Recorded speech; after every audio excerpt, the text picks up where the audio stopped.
Olá, meu nome é Caleb e esse é o livro da Juliana, definitivamente. Oi, eu sou a Juliana e qualquer jornalista que não seja demasiado obtuso ou cheio de si para perceber o que está acontecendo, sabe que o que ele faz é moralmente indefensável. Oi, meu nome é Luana e este episódio está sendo postado com 50 dias de atraso. E você está escutando? O nome Do livro! Aê! Este é um episódio de feliz desaniversário. Definitivamente. A Ju, pra quem não sabe, fez aniversário, né? Aí vocês me perguntam, que dia? Eu respondo, dia 20. 20 de novembro? Não. 20 de outubro? Não, foi logo ali. 20 de setembro. Tá pertinho, gente. Parabéns, Juliana! Uhul! Muitas coisas aconteceram, gente. Teve vários episódios que a gente passou na frente, teve a Feira do Livro da USP. Teve o Nobel, a gente não pode... O Nobel não pode esperar. Exatamente. Bom, já que já passou, Ju, você pode contar com exclusividade aqui para os nossos ouvintes como é fazer aniversário. Foi tudo bem? O que mudou na sua vida desde então? Vieram mais crises, tá, gente? Uns cabelo branco nasceram, mas tá tudo certo. Bom, mas antes, né, da gente falar do livro que a Ju escolheu, a gente tem algumas perguntas aqui para serem respondidas. Não, porque assim, esse episódio, porque enfim, a gente já fez o nome da leitora, tanto comigo, com a Lu e com o nome do leitor do Caleb, né? Só que a gente falou, a gente ainda quer continuar escolhendo livros todo ano, porque é legal. Então a gente falou, então vamos manter assim, todo aniversário a gente escolhe um livro.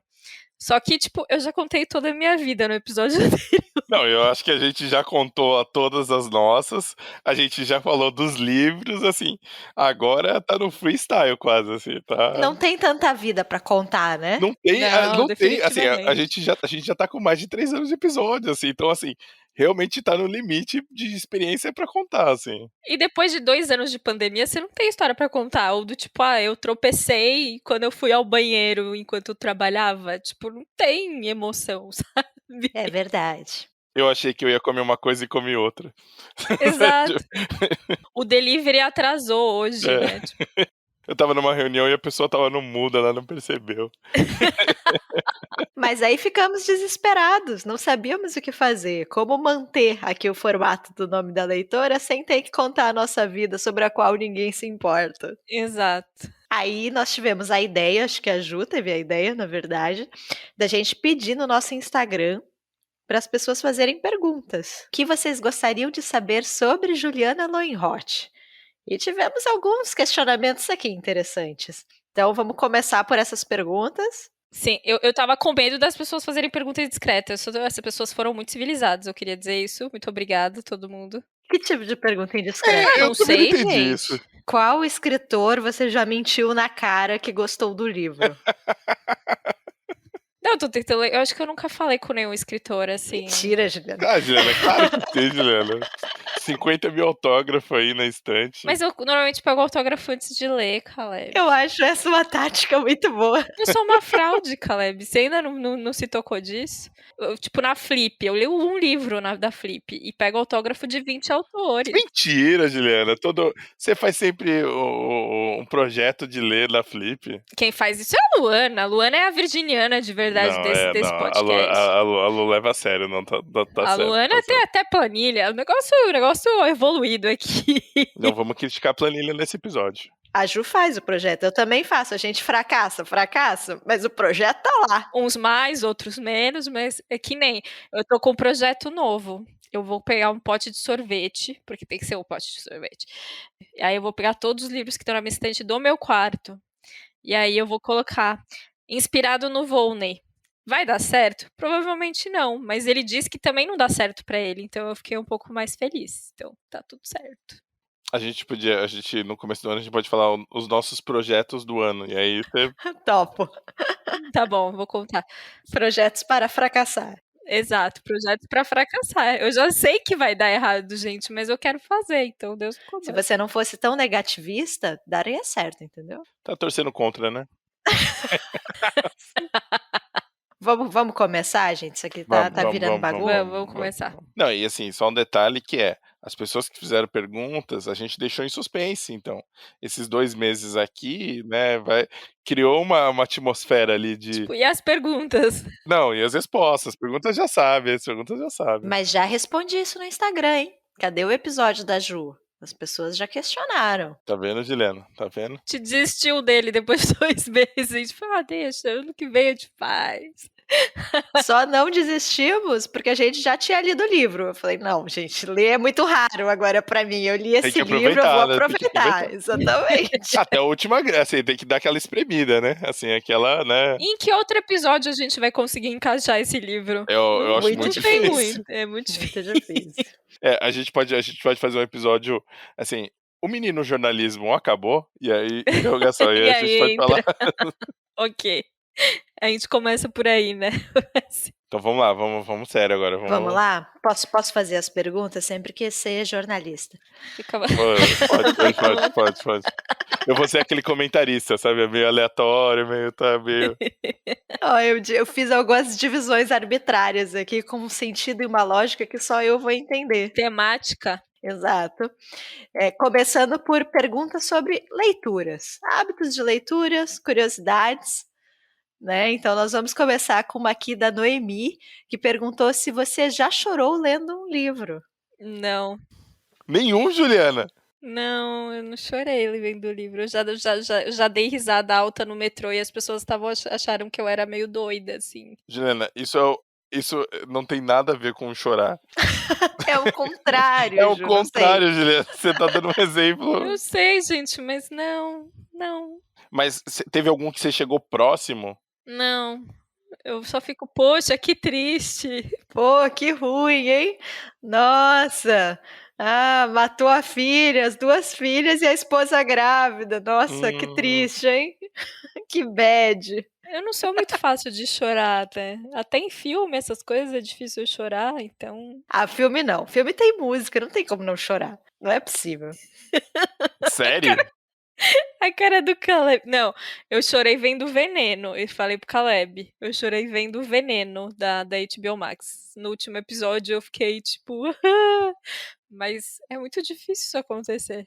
Não, tem um caso, mas é que ele é muito específico, que é quando a minha avó morreu, e aí eu vi um filme de cachorro e aí eu chorei loucamente. Próxima pergunta. Ficou muito difícil continuar esse Gente, eu sou estranha, desculpa aí. Próxima, pergunta da Janaína. Qual personagem da Helena Ferrante você seria? Eu jamais seria a Lila. Eu me identifico um pouco mais com a Lenu, mas eu acho que a Lenu ainda assim é bem diferente de mim, acho, então Juliana, vou eu não sou jornalista, mas eu sou bom de conversa, né, a gente é bom de conversa aqui nesse podcast, então, vamos lá, Juliana, por favor. Por quê?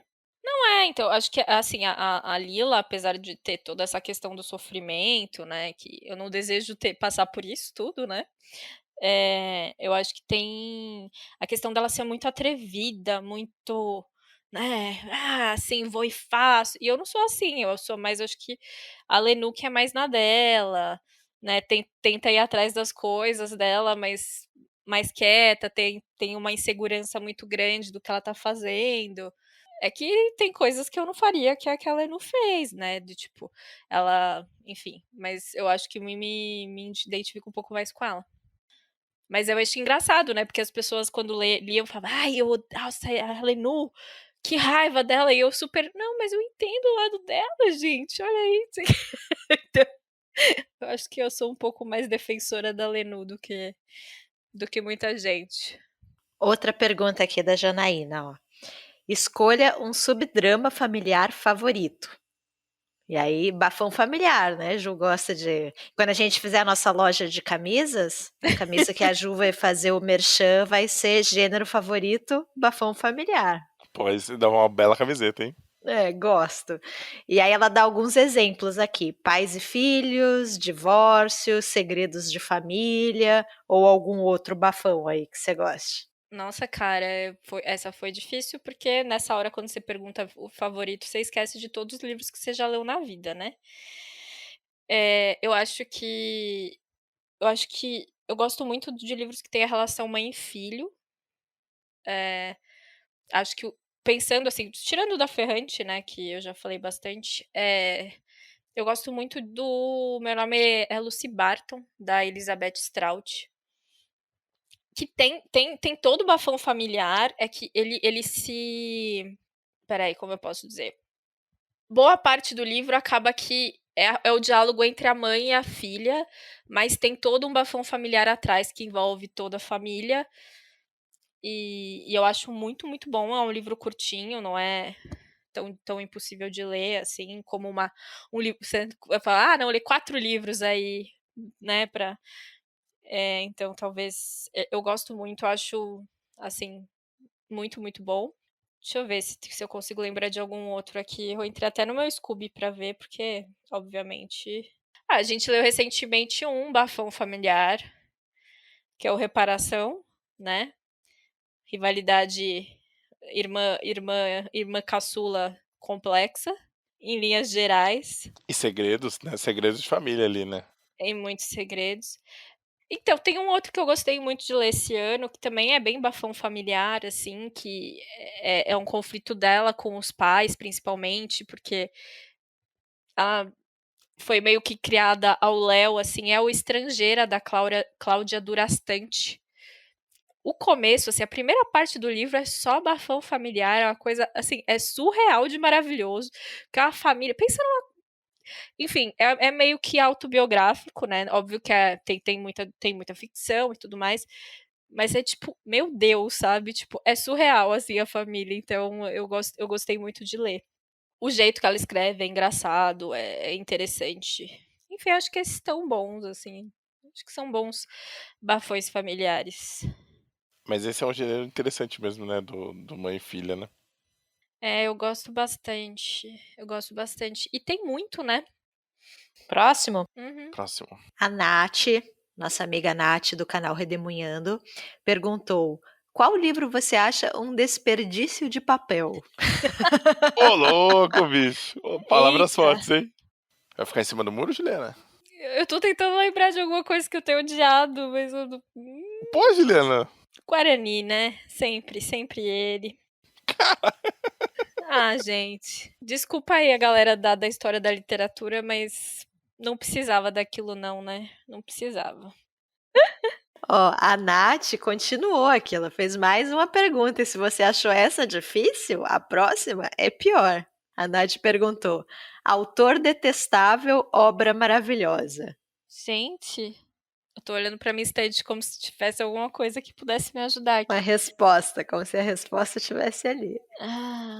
Então, é que eu não posso dizer obra, mas é que eu li. O único livro que eu li do Vargas Llosa eu achei muito legal. E eu não tenho zero vontade de ler qualquer outra coisa dele, porque ele é uma pessoa horrível. Mas eu acho que obra aqui da Nath é um livro. Então, acho que serve ele, então. Vargas Llosa. Não, que eu li o Pantaleão As Visitadoras e é divertidíssimo. Pô, o Pantaleão é legal, né? É muito legal, e eu acho que foi antes dele começar a falar besteira, né. Eu fiquei até com vontade de ler algum livro que Falando ele besteira, né? Parece. falando besteira, falando de política, no caso, né. Antes de se candidatar, antes de fazer essas merda aí. Se eu falar besteira, parece o quê? O tio perguntando das namoradinhas, né? Acho que realmente é um grau acima da besteira. Mas eu acho que é ele, porque as outras pessoas que eu sei que são odiáveis, eu ainda não li. E eu tenho vontade de ler, tipo Günter Grass, né, que é um alemão que a gente descobriu depois que ele foi da juventude hitlerista. A gente tem bastante exemplo desses, né, de personagens meio, de autores, né, meio babacas, mas que alguma obra já se salva pra gente, né, lógico, pensando no nosso gosto e tal. Sim, E, exatamente. e o Lhosa, eu queria ler algumas coisas ainda que eu não li da época dos anos 70 dele, sabe? Mas aí você fala assim, Dá pô, mas tem preguiça. tantos outros, né? E tem outro autor que eu fiquei muito decepcionada, é verdade, agora que eu lembrei, que eu amo o livro dele, mas fiquei decepcionada com as histórias quando saiu, que foi o Runo Dias, né? A Fantástica Vida Breve de Oscar Wilde é um Porra. puta livro, assim, é muito, muito bom. Assim, eu já li 2 vezes e queria poder reler, assim, ter tempo pra reler, porque ele é meio longo. mas o autor, ele tem problemas, assim, é bem complicado. Eu li o outro dele, é Assim que Você a Perde, e eu acho ótimo o livro, assim.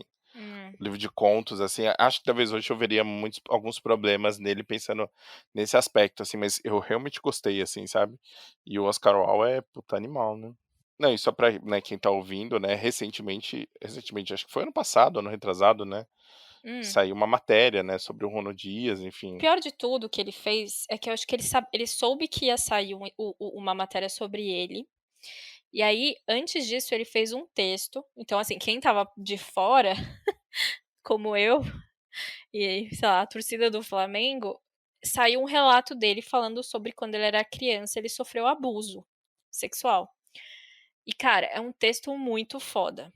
Ele soltou, enfim, eu não lembro agora em que revista, se foi na New Yorker, enfim, saiu um texto, aí todo mundo ficou: "Nossa, que mal", e não sei o que. Aí deu uma semana, apareceu um monte de caso de assédio dele fazendo, gaslighting, né, de tipo, quando, né, quando você tem relacionamento e fala, tipo: "Você é louca", não sei o que, sabe, tipo, desqualificando a pessoa, tal.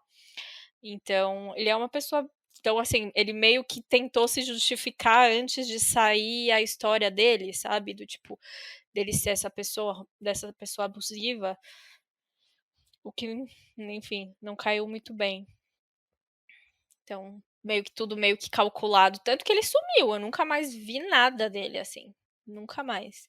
Mas ele demora a publicar, né, Ju, ele tem um livro de contos que é o Afogados, né, que saiu aqui pela Record, os 3 livros dele saíram aqui pela Record, o A Vida Breve, né, do Oscar Wilde, e o Assim que Você a Perde já faz uns anos também, né.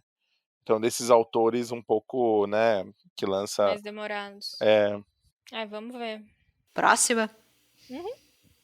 A Ju Marins pediu para você listar 5 livros que você levaria se fosse morar em um barco.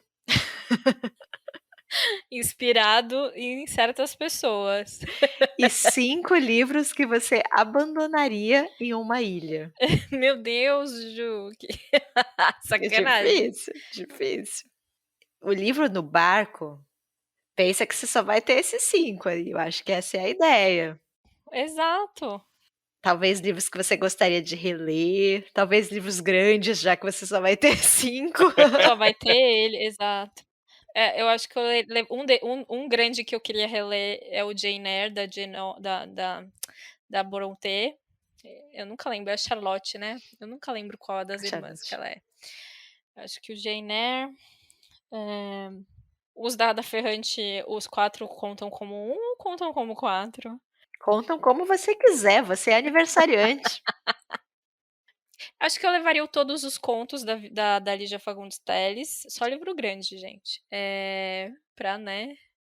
Aí eu levaria a tetralogia, que eu acho que eu preciso reler, o Novas Cartas Portuguesas, e o novo do Zambra, que eu tô lendo e eu queria terminar.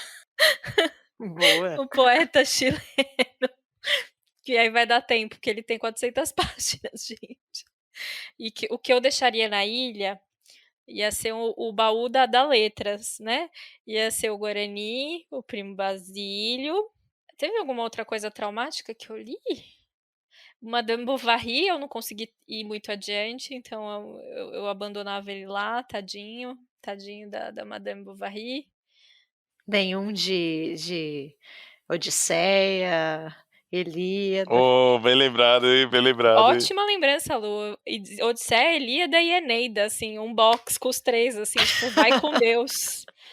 Graças a Deus, passei dessa fase, puta Juliana merda. fazendo várias edições especiais, né. 4 da Ferrante em um, Odisseia e Ilíada em um livro edição só. Estava com medo de não conseguir 5, conseguiu até mais do que 5. Cara, nossa. Ô Ju, já que você citou, né, o Primo Basílio, Ali fez uma pergunta, na verdade fez um pedido aqui para você detalhar o seu trauma com o Primo Basílio, acho que é um ótimo gancho. Pô, foi um bom gancho. É porque assim, esse é um livro que eu li quando eu estava no colegial, né, porque na época que eu estava no colegial era o livro do Eça de Queiroz que era pedido no vestibular, E eu achei chato demais. Enfim, imagina uma pessoa de 16 anos lendo aquele livro. Ele é modorrento, gente, ele é chato. E aí, tipo, eu tive que fazer uma matéria, que era literatura portuguesa 2 ou 3, já nem me lembro. E um dos principais autores era o Eça de Queiroz.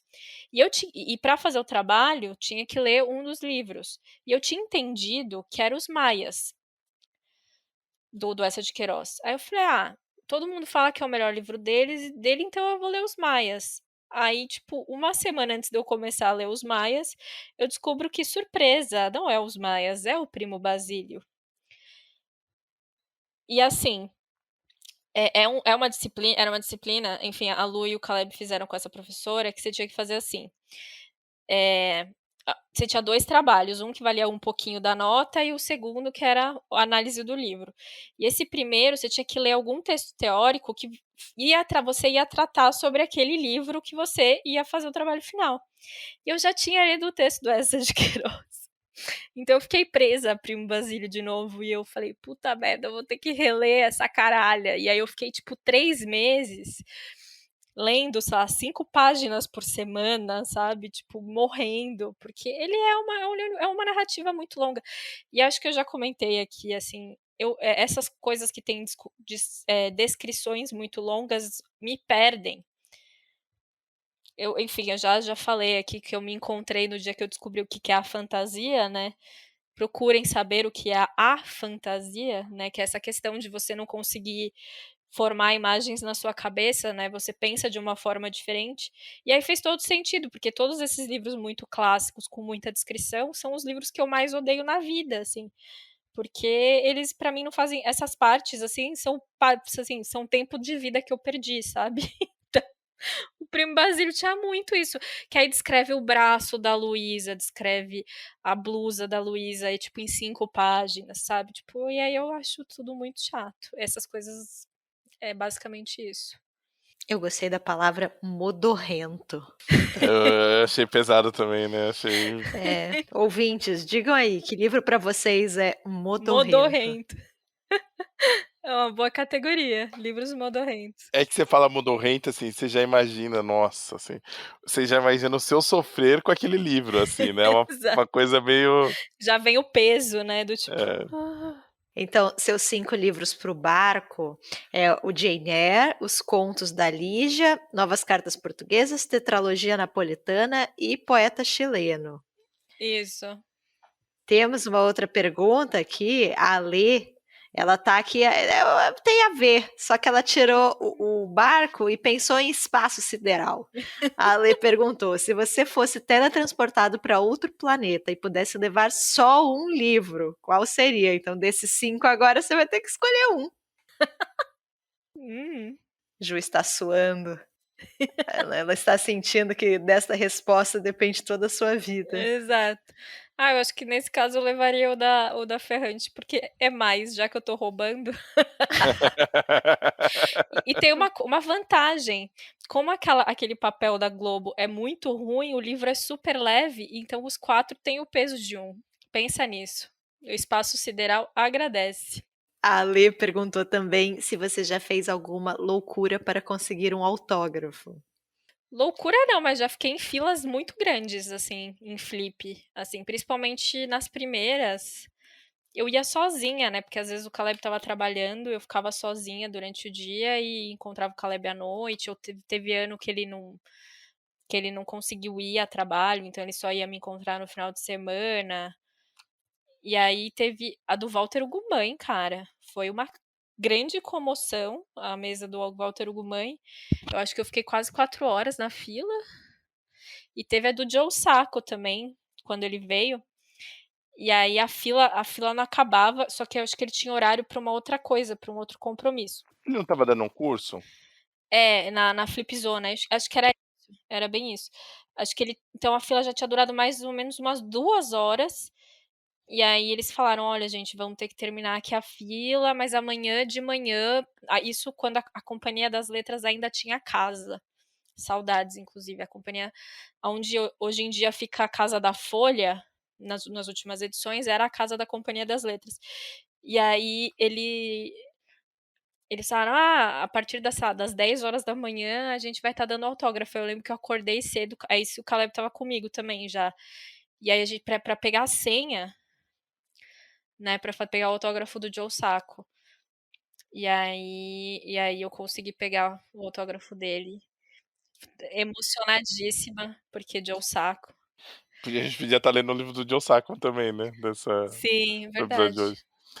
Só um detalhe que, assim, o que nada justifica o Walter Ugumãe e as pessoas e mulheres e homens e velhas pedindo ele casamento, que não justifica as 4 horas, porque o Joe Sacco desenha, né. O É Walter Hugo verdade. não, é garrancho só, então, assim, nada Não, justifica. mas ele conversava com todo mundo, ele estava emocionadíssimo porque estava no Brasil. Mas eu queria dizer também que eu acho que as 4 horas do Walter não compensa, porque de 2 em 2 meses ele tá no Brasil, né. Pois é, Se a Juliana soubesse. É, no mês seguinte você pegava esse autógrafo, amiga. verdade, total. Mas, nessa época era a primeira vez, né, aí você não sabe, aí de repente ele virou, vai vir até pra Bienal do Rio de Janeiro no meio da pandemia, aí você fala: É, "Amigo, você vem tá quase sempre. mora no Brasil, deve ter uma residência já". Ó, eu acho que eu em, sei lá, 5 anos, 4 anos, devo ter ido em uns 4 eventos com ele. Tô lembrando de 4, assim, de cabeça, talvez tenha esquecido algum. Até o momento que você fala: "Não, já não quero ir mais, né, já Não, tô e é legal". assim, ele fala com todo mundo na fila de autógrafos, ele é muito simpático, ele escreve dedicatórias lindas, o problema é você entender a dedicatória linda que ele escreveu. Nossa, como você sabe que é bonita? Eu não sei como você Ah, sabe, teve alguém porque que uma vez desvendou lá do tipo: "Ah, ele escreveu isso, isso, isso", você fala: "Nossa, que bonito". isso não é possível. Essa pessoa inventou uma dedicatória bonita, porque é impossível. A letra do Walter Hugo Mãe é, assim, absurda.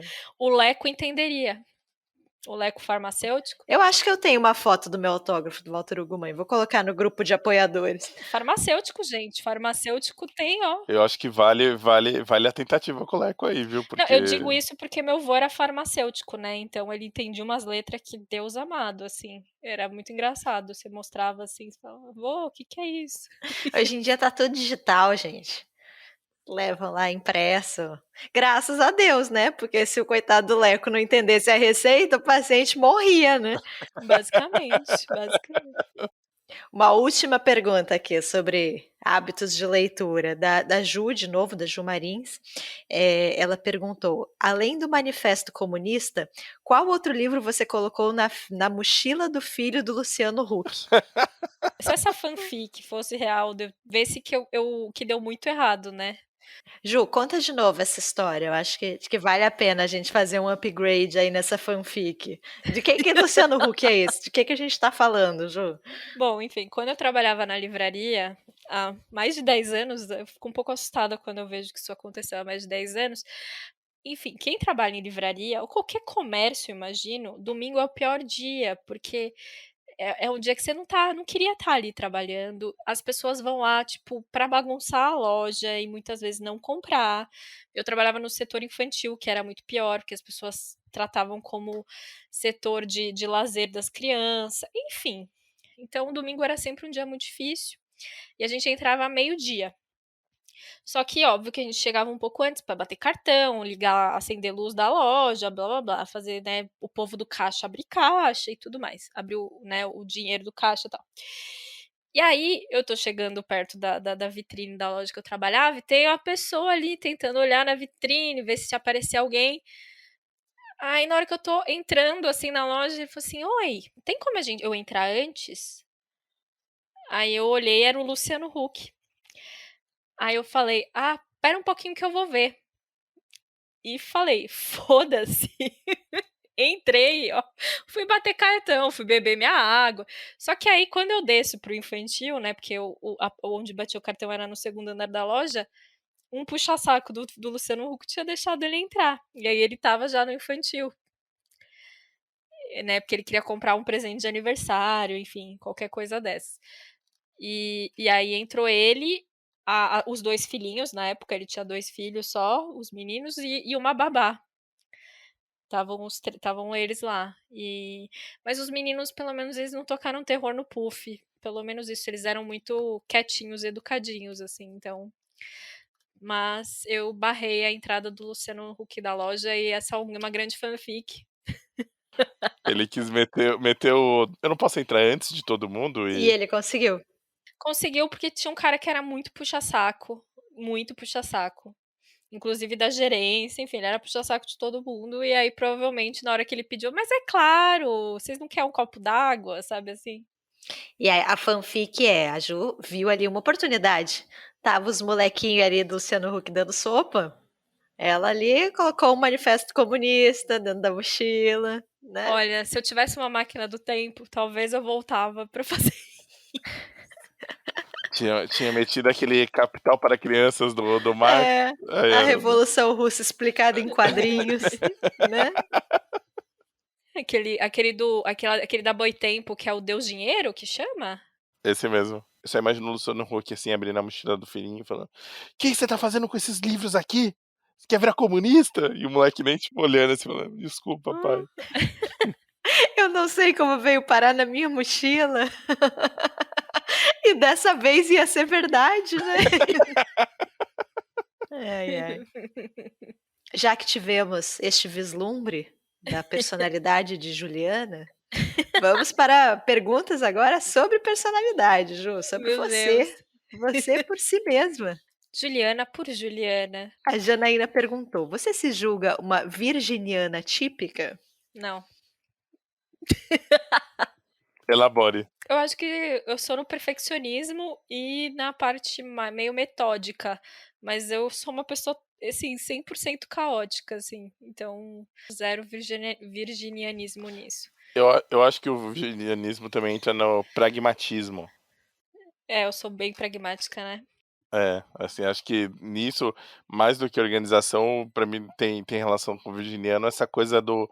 A Juliana, se eu começo a contar uma história pra Juliana e falar assim: Juliana, então, daí eu encontrei tal pessoa, mas onde você tava? Ela faz uma linha, o pensamento dela tem uma linha, assim, então às vezes você pergunta, você tá contando uma história e ela tá te perguntando outras coisas, assim, do tipo, não, mas por que isso estava acontecendo? Não, Juliana, não é sobre isso a história não é essa, mas o pensamento tem essa lógica, né? E as regras, né? Tem regras. É engraçado que aí o cara coisa e fala assim: não importa, Juliana, não importa, escuta tudo. Não é sobre isso a história, não é sobre isso Mas a é que história. esses detalhes pra mim são importantes. Eu gosto de detalhes. Não é a crítica, é que eu acho que é um traço que você que é isso, né? A Lu falou das regras, de ser correta. Eu acho que o virginiano, ele se manifesta também nessas partes. Né? Próxima pergunta. Quais seus hobbies além da leitura? Cara, essa pergunta causou crises. Quando eu vi há 2 meses atrás, isso que ela tá indo. Eu não tenho hobbies. Foi a partir daí, Juliana? Eu acho que foi, Caleb. Oh, que bom, eu achei que fosse a partir de uma coisa que eu falei. Que bom que foi a partir daí. Cara, eu fiquei muito pensando. Sério, eu entrei em crise com essa pergunta. Eu falei, cara, eu não tenho nenhum hobby. Eu não tenho. Não sei te responder. Seus hobbies são ler, comprar livros, falar sobre livros.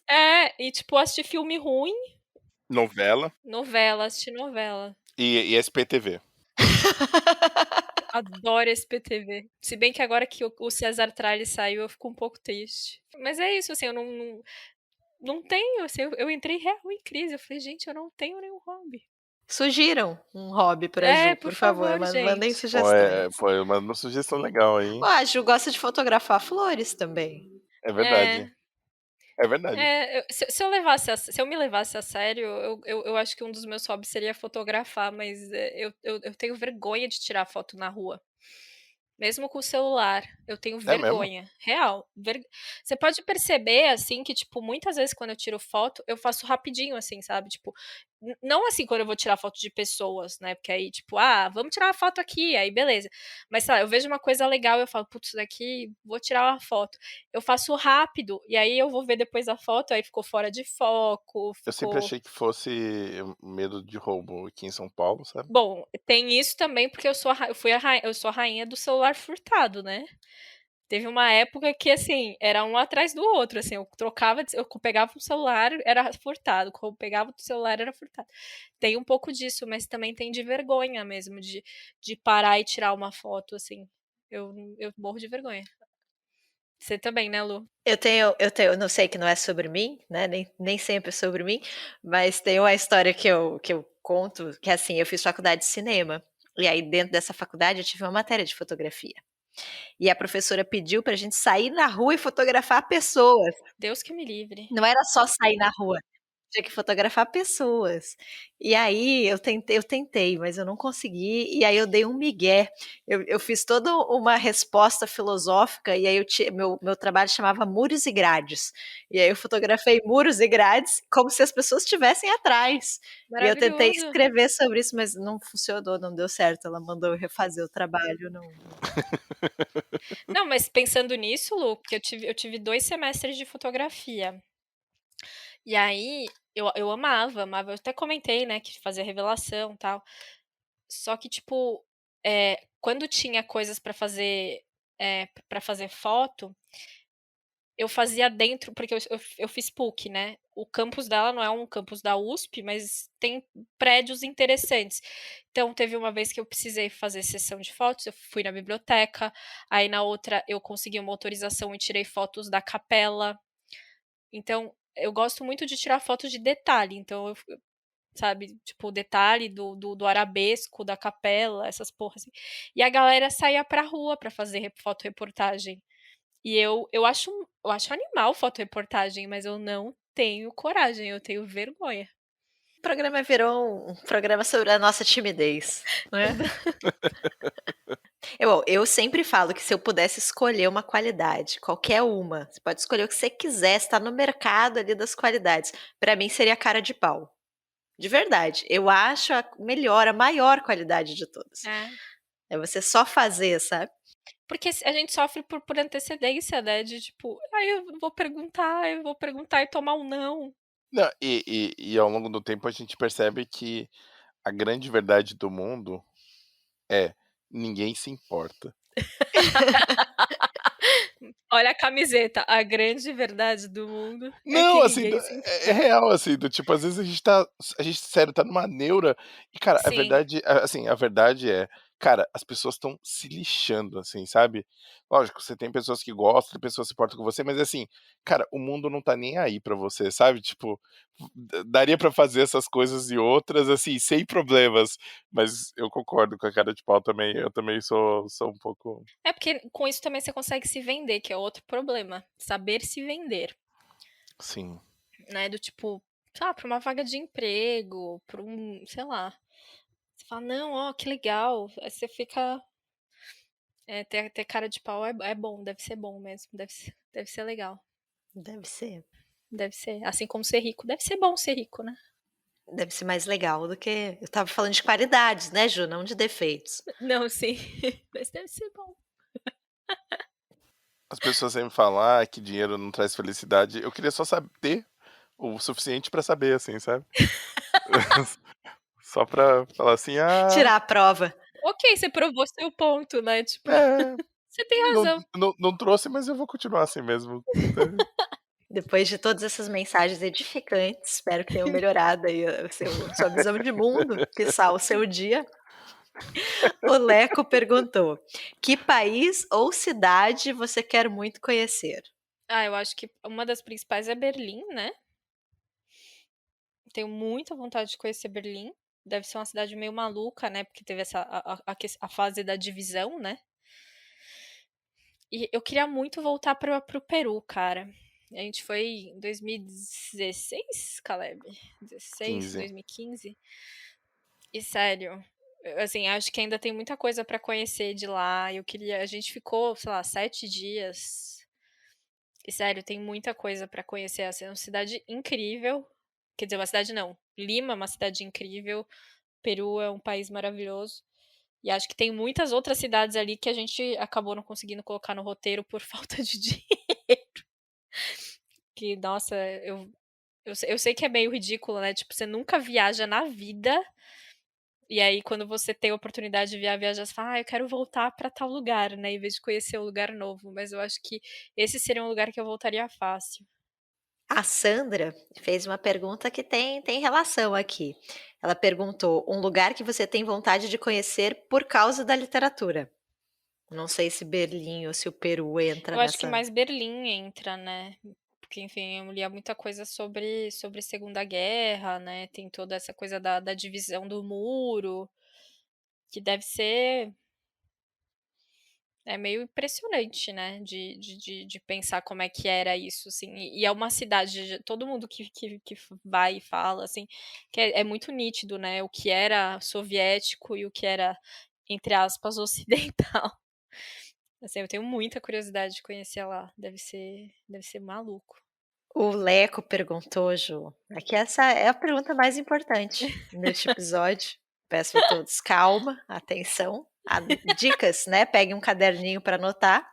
O Leco quer saber qual é a sua rotina de skincare.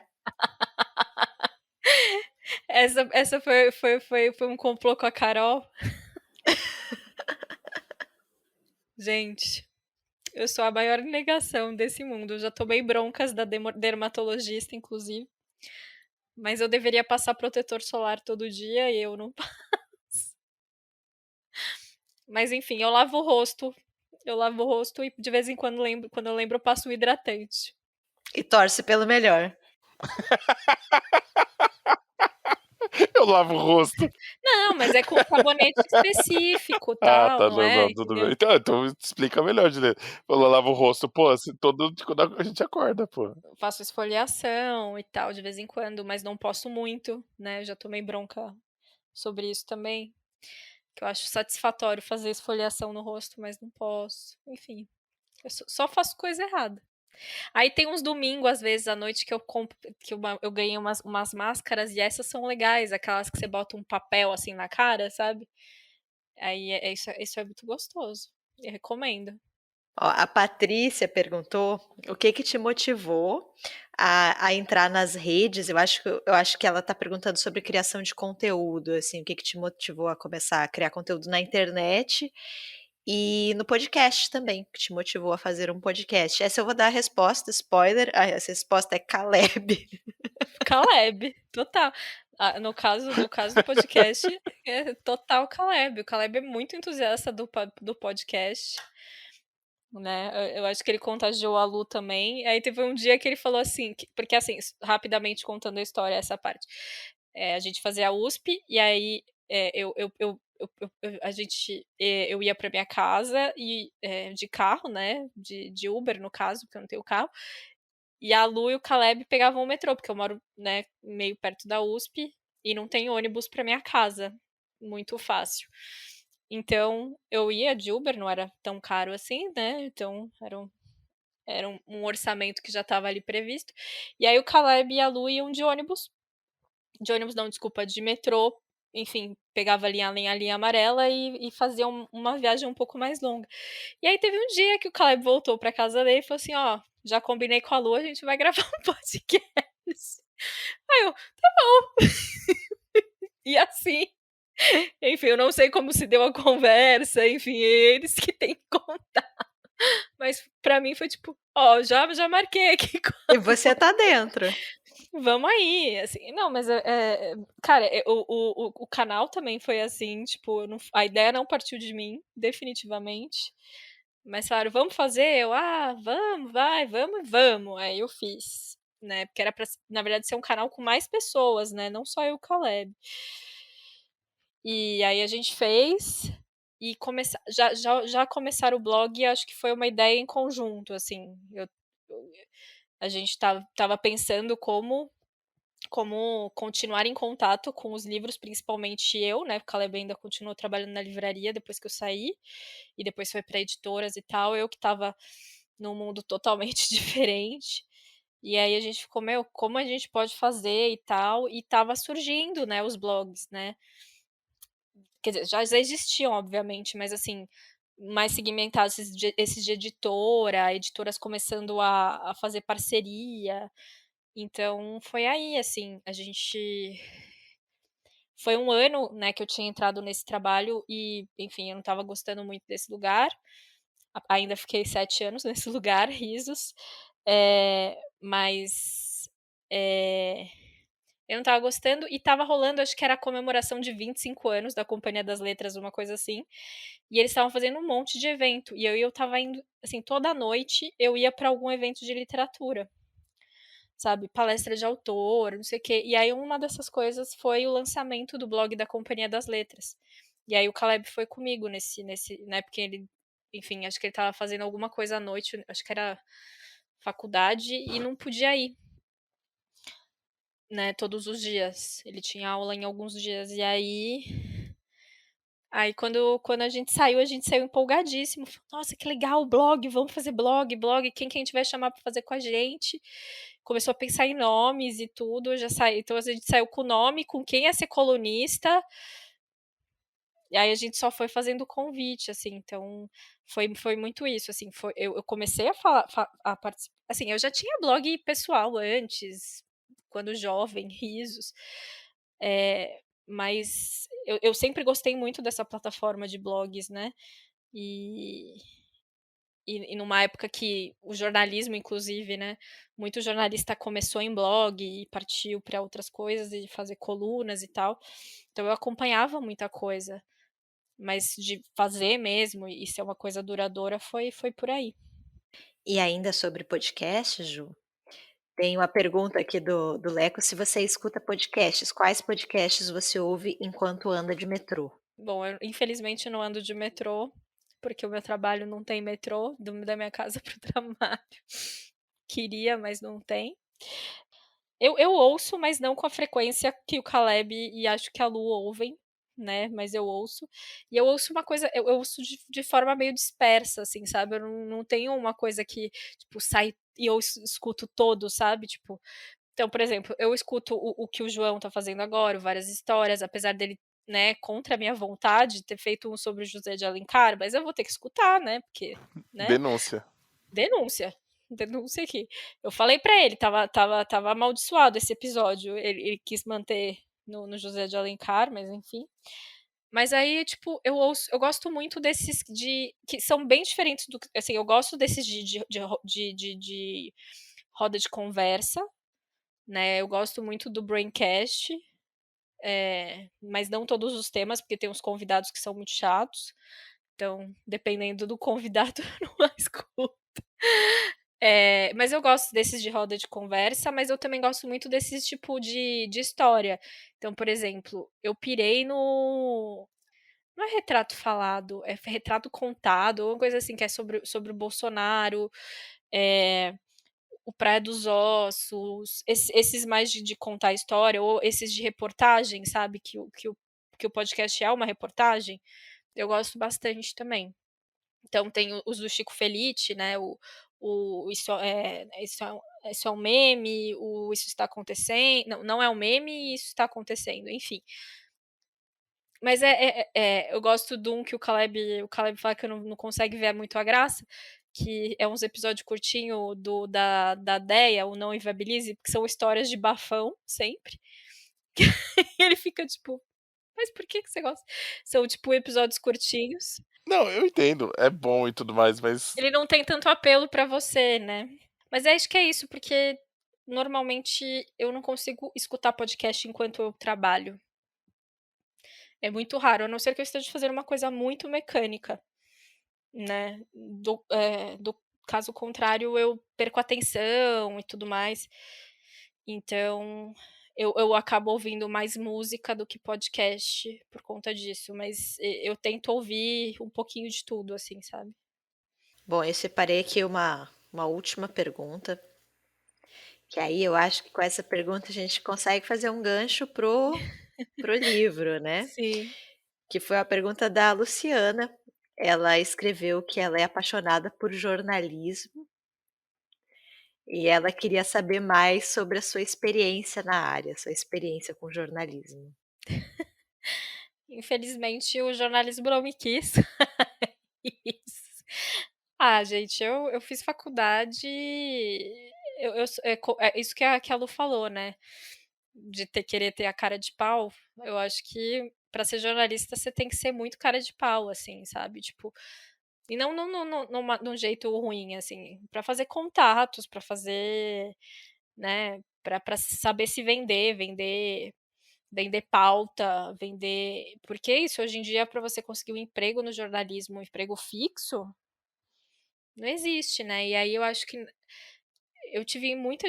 Por ser essa pessoa extremamente tímida, eu, assim, tenho amigos, óbvio que eu fiz na faculdade, mas são poucos e quase todos eles não continuaram na carreira, inclusive, assim. É, então eu tenho poucos contatos com o jornalismo. Eu gosto muito, eu acho. Eu fico feliz quando eu vejo uma matéria bem escrita ou uma matéria bem narrada hoje em dia, né? Eu, assim, fico de fato feliz. Eu mando o link pro cara para ler esse troço, sabe? Tipo, essas matérias mais longas, né? Assim, de fato, é um negócio que me deixa muito feliz quando eu leio um negócio, sabe, bem feito, bem.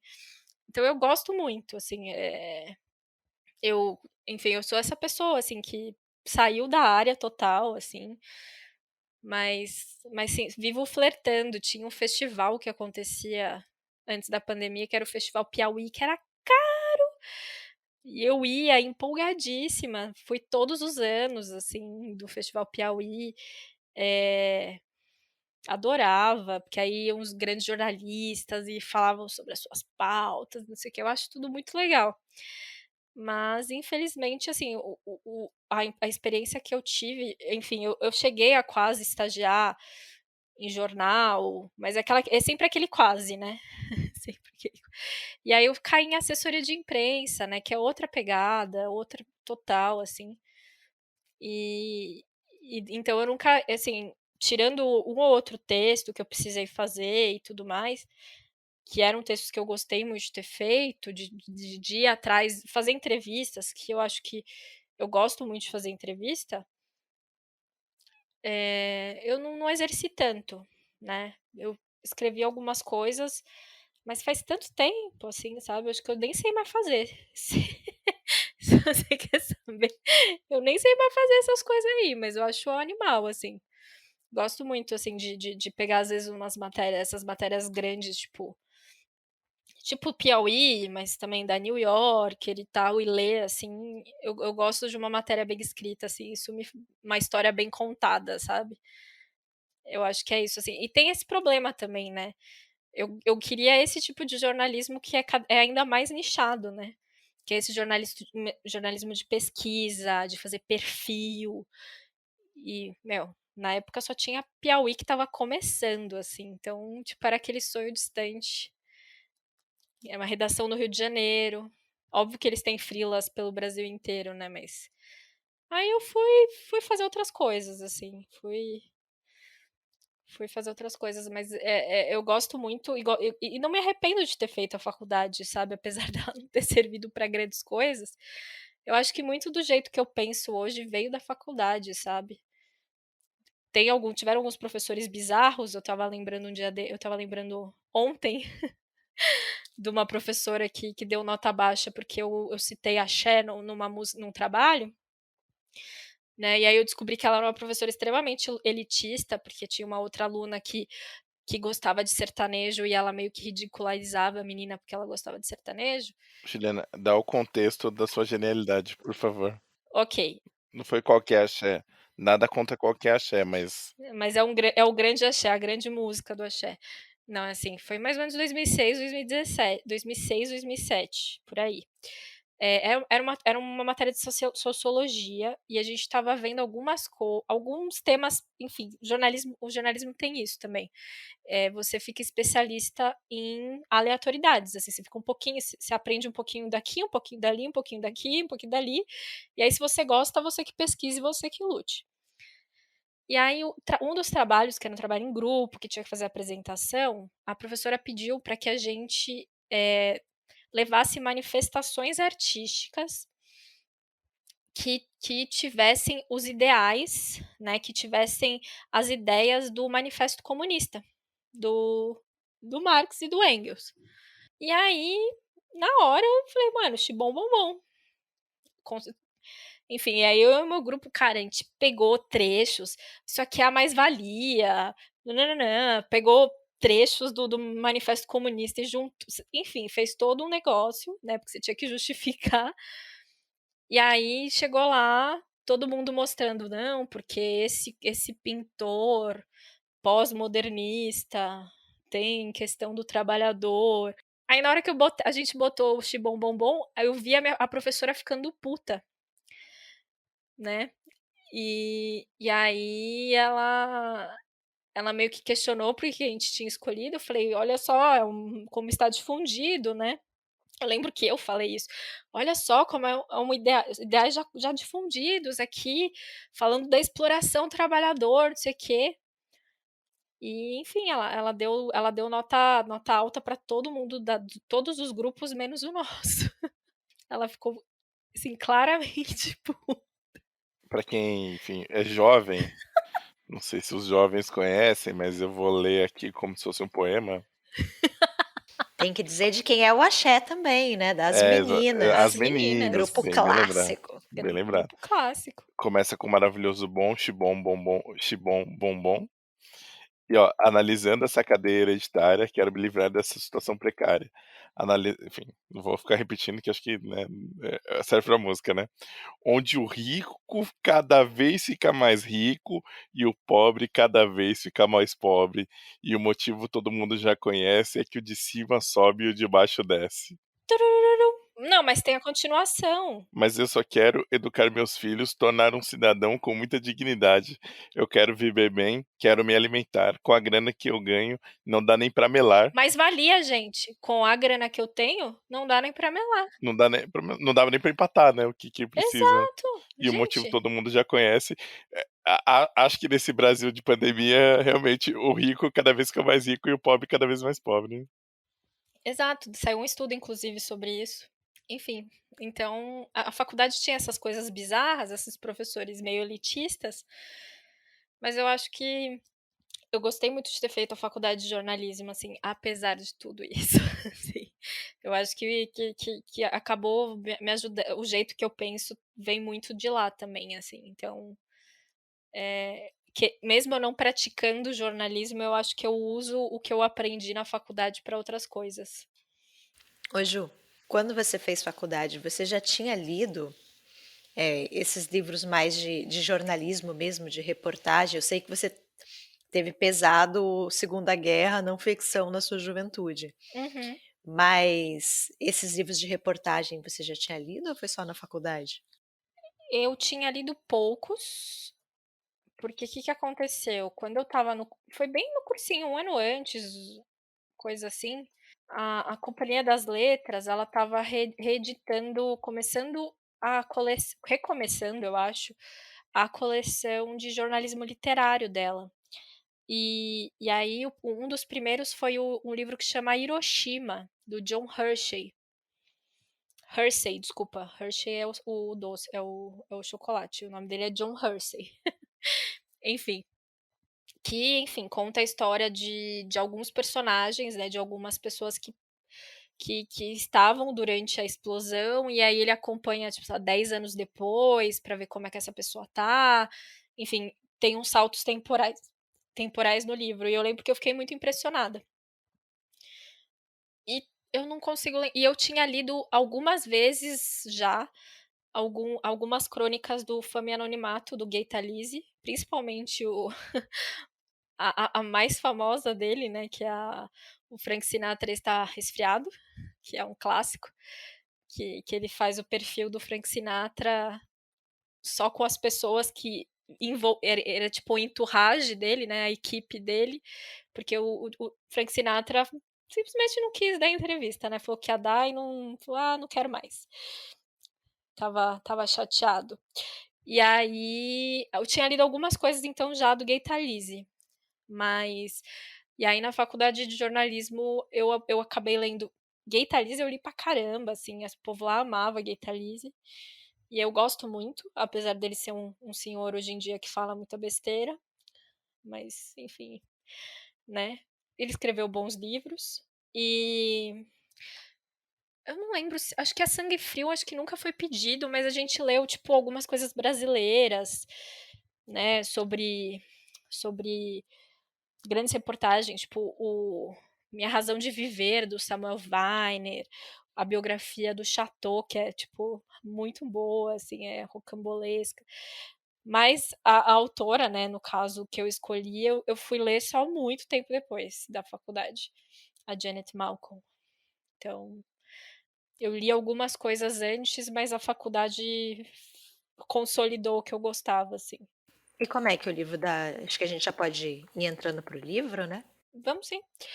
Não, então, eu acho que, voltando, né, essa coleção da Companhia das Letras, né, de jornalismo literário, ela foi bem importante para essas minhas leituras, porque ela tem muitos títulos bons.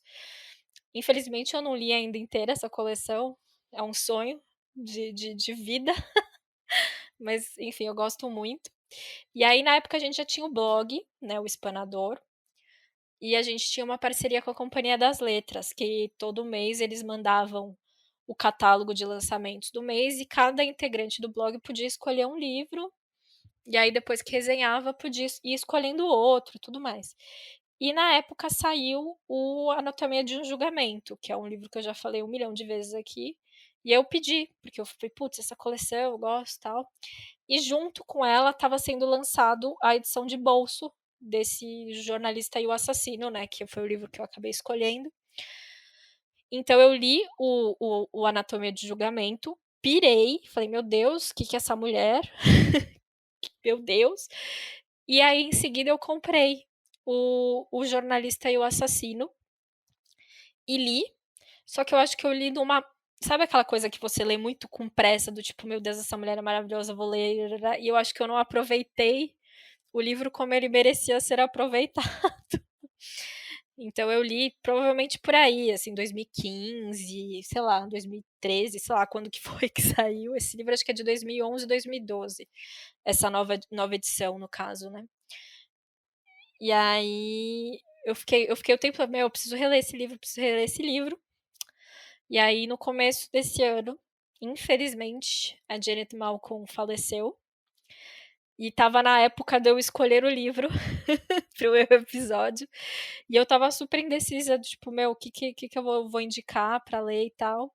E aí, enfim, assim que saiu a notícia da Janet Malcolm, que ela faleceu, eu falei, cara, eu quero reler o Jornalista e o Assassino.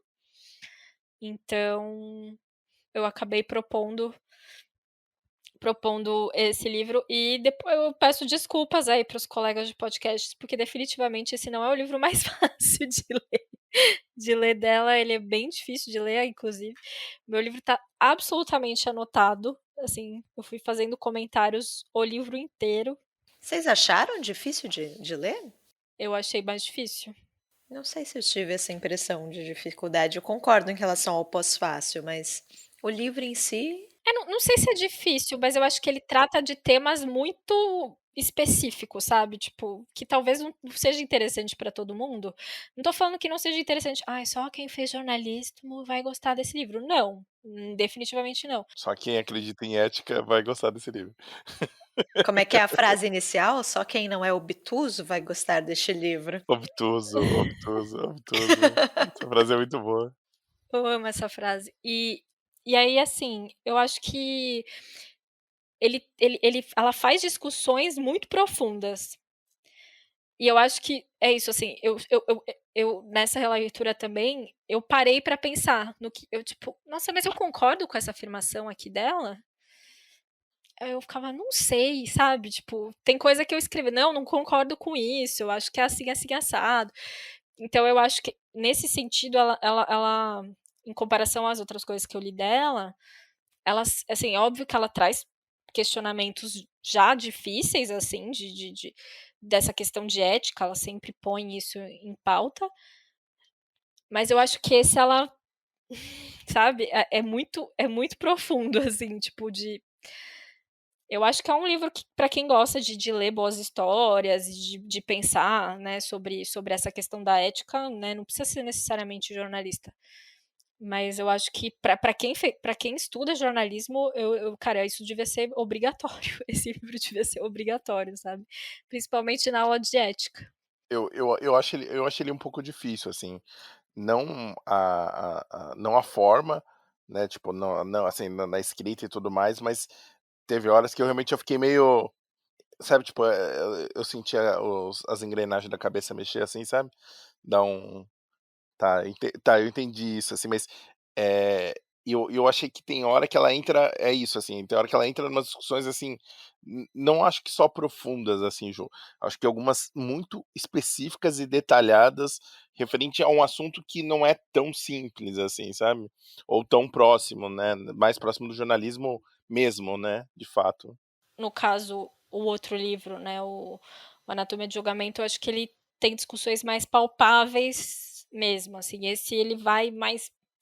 E aí tem outra dificuldade que eu tive, que é os nomes, puta que eu pariu, né. McGuinness, McDonald, né? É. E assim, isso o livro inteiro, porque eu sou muito ruim de lembrar nomes de personagem, né. Isso o livro inteiro eu olhava assim atrás e falava: "Ah tá falando do assassino. Ah, agora ela tá falando do jornalista". E quando eu faço anotação eu coloco entre aspas, jornalista, sabe, tipo: "Ah, eu acho que o jornalista, entre aspas, errou aqui", ou "Ah, o entre aspas, assassino, não sei o quê", porque tipo, eu não ia ficar. Acho que antes da gente começar a falar sobre o livro, a gente vai ter que passar pela sinopse. Tá, eu vou falar da sinopse que fez ela se interessar pela história, que eu acho que vai ser legal para as pessoas tentarem adivinhar. Um médico jovem, ele foi condenado pelo assassinato, assim, de forma brutal, da esposa que estava grávida e das suas 2 filhinhas. Não, desculpa. Ele tinha sido absolvido, só que ele ia passar por um segundo julgamento. Nesse segundo julgamento, ele convida, né, por outras formas, um jornalista a acompanhar todo o processo da defesa. Então, era para ser um jornalista que ia ficar dentro, né, da equipe de defesa desse cara, né, o que é acusado de assassinato, porque ele, para descrever, enfim, esse julgamento, né, meio que dando a ideia de talvez ele fosse inocente, porque, enfim, obviamente o cara alega inocência. E aí o jornalista aceita, fica 4 anos escrevendo o livro, e quando ele publica o livro, tendo acesso a absolutamente tudo, cartas e escrevendo cartas, indo visitar o cara na prisão, melhores amigos, assim, BFFs, trocando pulseirinha de amizade. Brincadeira, essa parte infelizmente não tem, mas é quase isso, porque as cartas você vê que são bem íntimas, né, do tipo: "Ah, eu sou seu amigo, que saudade de você na prisão é uma pena, não sei o quê". Só que quando ele lança o livro, o jornalista, o livro detona o cara. Ele é culpado, ele é narcisista, ele com certeza ele fez isso porque ele tem uma homossexualidade, inibida, então ele tem esses traços narcisistas e narcisistas e essa coisa reprimida dentro dele, então ele matou a esposa, blá-blá-blá. E aí que o assassino, entre aspas, o assassino, né, porque, enfim, não vem ao caso pra Janet se ele é o assassino ou não, ele processa o jornalista por calúnia. Tem um outro agravante aí. Quando foi feito o convite, né, dele fazer o livro, foi feito um acordo que metade dos lucros iria pro cara que estava sendo, né, acusado, que é o McDonald, no caso, para o McDonald, para ele pagar os custos de processos e tudo mais. Então, ia ter uma divisão do adiantamento da editora, da venda dos livros e tudo mais. E aí, quando sai o livro, surpresa, né? É esse livro que fala que não, na verdade ele foi culpado e tal. E aí ele entra com um processo contra o jornalista. E aí é nesse momento que a Janet entra. Ela vai falar sobre esse processo, que é um processo totalmente Assim, depois ela disse que é bem comum de acontecer, né? Inclusive ela sofreu isso de escrever uma matéria e ser processada por calúnia, mas o caso desses dois, assim, é totalmente diferente porque você vê que realmente tinha tanto um acordo comercial quanto um acordo de amizade entre os dois, né? Ou, entre aspas, uma suposta amizade. Então, torna tudo mais complexo. É basicamente isso. Eu estava pensando aqui quando vocês falaram sobre ser um livro difícil, talvez um pouco da dificuldade dele, pensando agora, seja que ele não é um livro sobre a história, né? Ele é um livro, é a história da história, mais ou menos. Porque enquanto a gente lê e a gente descobre sobre esse caso, esse médico bem-sucedido, que, né, supostamente é condenado por isso, né? Mas supostamente comete esse crime brutal, e aí você quer saber mais sobre o crime, né? E se ele é culpado, ou se ele é inocente, e o que aconteceu ali. Mas o livro não é sobre isso, e talvez isso seja pra gente um pouco frustrante, né? Na verdade, ela está escrevendo sobre esse segundo processo, né? E aí vem todas essas questões éticas, do jornalista se aproximando desse condenado para conseguir a sua história e até onde ele deve ir para conseguir as informações para sua história, o que é lícito fazer, né? E aí vai ter ali um monte de malabarismos para, né? Mas você mentia para ele? Falou, não, nunca menti. Mas cara, você falou para a mãe dele que você não ia descansar enquanto não colocasse a verdade à tona, né? Enquanto não trouxesse a versão dos fatos do filho dela. Não, mas eu não mentia, na verdade era uma inverdade, não era uma mentira, né?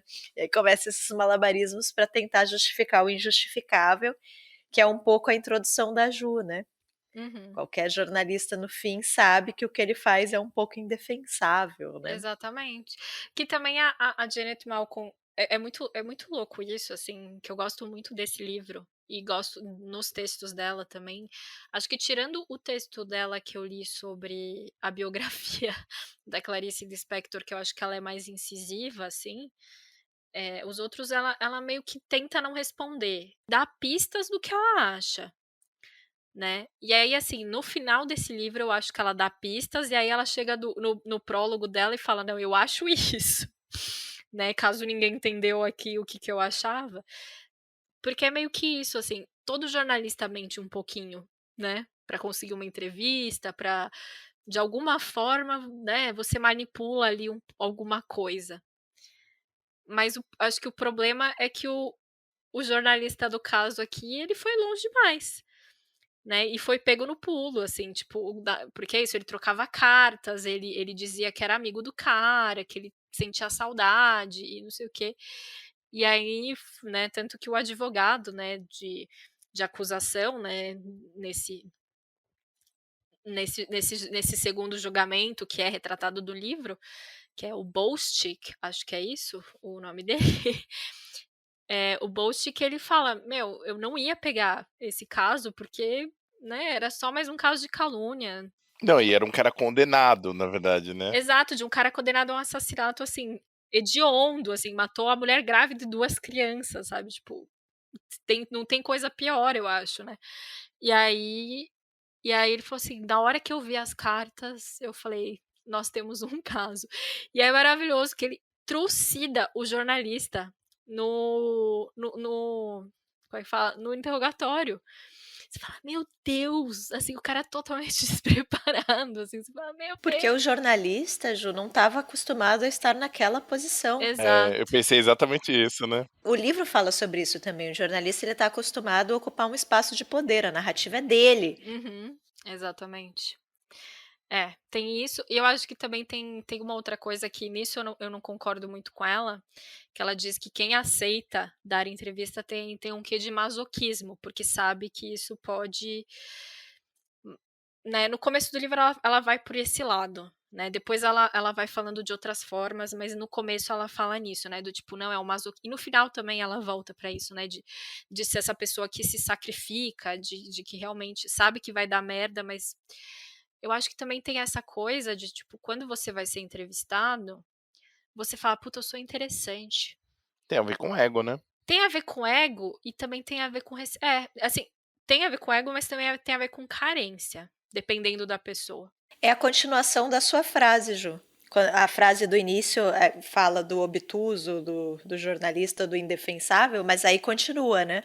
As pessoas só aceitam dar entrevistas por vaidade, por ignorância ou por solidão. É, exatamente. É que aí depois tem uma outra parte que ela começa a falar do masoquismo, né? Dessa questão aqui. Sim, sim. Qual jornalistas ganham pão e entrevistados entregam-se ao masoquismo, né? Essa relação, né? E eu acho que tem muito mais a ver com isso, né? Então, acho que mesmo o jornalista, né? Ela fala isso também, que acho que uma vez ela foi entrevistada e, tipo, realmente muda, né? Você fala, putz, eu A acho que dinâmica, olha né? aqui, putz, eu sou interessante. E aí você se deixa vulnerável, né? Ela faz muito, inclusive, a relação com uma sessão de psicanálise, né? Nesse caso, né, da entrevista aparecer um pouco disso porque tem um caso que é maravilhoso, né? Ela tá entrevistando uma das pessoas que acho que era jurada do caso, e aí a pessoa começa a falar sobre o casamento que ela. Ah, eu casei de novo com meu segundo marido pra gente poder dividir, sei lá, a pensão dele. Exato, e ela ficou assim, tipo, mas por que ela tá me contando isso, sabe? Então acho que tem muito disso, sabe? Tipo, dessa coisa meio surreal, assim, as pessoas se abrem, assim, e saem falando, né. É que tem uma coisa sedutora nisso, né? Uhum. Tem. De você ser a pessoa interessante, de você ser a pessoa, que tem alguma coisa a dizer, que vai contar essa história. A gente não, vai, a gente ser humano, vai, no geral, não, é facilmente bajulado, né, assim, se alguém adular, bajular a gente facilmente baixa a guarda, né, assim. Uhum. E eu acho que tem a questão do jornalista nesse sentido, né, dele Sim. conseguir manipular isso a favor dele conseguir a informação que ele precisa, né. Porque acho que em alguns momentos a gente vê entrevistas que você fala assim: "Nossa", né, às vezes a pessoa tá sendo honesta demais e é difícil, né. Não, mas é porque é isso, assim, pra mim essa é a diferença de uma boa entrevista de uma entrevista ruim, assim, acho que eu já falei isso para o Caleb. Uma boa entrevista é tipo, você por exemplo, vou dar um exemplo topo, né, o Nobel de Literatura. A Svetlana, ela respeita o silêncio, ela deixa a pessoa elaborar, ela ela espera, você espera. Uma entrevista ruim é aquela que no primeiro corte, no primeiro respiro da pessoa, você entra com outra pergunta, porque você não tá interessado no que a pessoa tá construindo, você tem o roteiro ali de perguntas, e aí porque às vezes é isso, tipo, a pessoa fala nessa digressão dela, ela vai falar uma coisa interessante, aí você vai puxar: "Não, mas me conta aqui um pouquinho mais disso", e a conversa vai fluir, né. E eu acho que o o jornalista aqui do caso, o McGuinness, ele não soube fazer isso, assim, claramente, né. Aparentemente o McDonald, ele era um personagem não muito interessante, né, ela até fala, né, que ele tinha ali uma narrativa e ele seguia essa narrativa, não importa para quem ele estivesse contando, né. Tem até uma parte interessante que ela diz que um cara lá que tinha entrevistado ele antes entregou as anotações dele, do tipo: "Ah, já que você vai escrever o livro, tá aqui minhas anotações, eu não vou fazer mais nada com ela". E ela falou: "Ah, nem vou olhar", porque ele tinha um roteiro de perguntas. E aí eu falei: "Ah, eu acredito nessa forma de entrevistar e tal, né, não essa coisa com roteiro e tal". E aí quando ela viu, ele contava as mesmas coisas.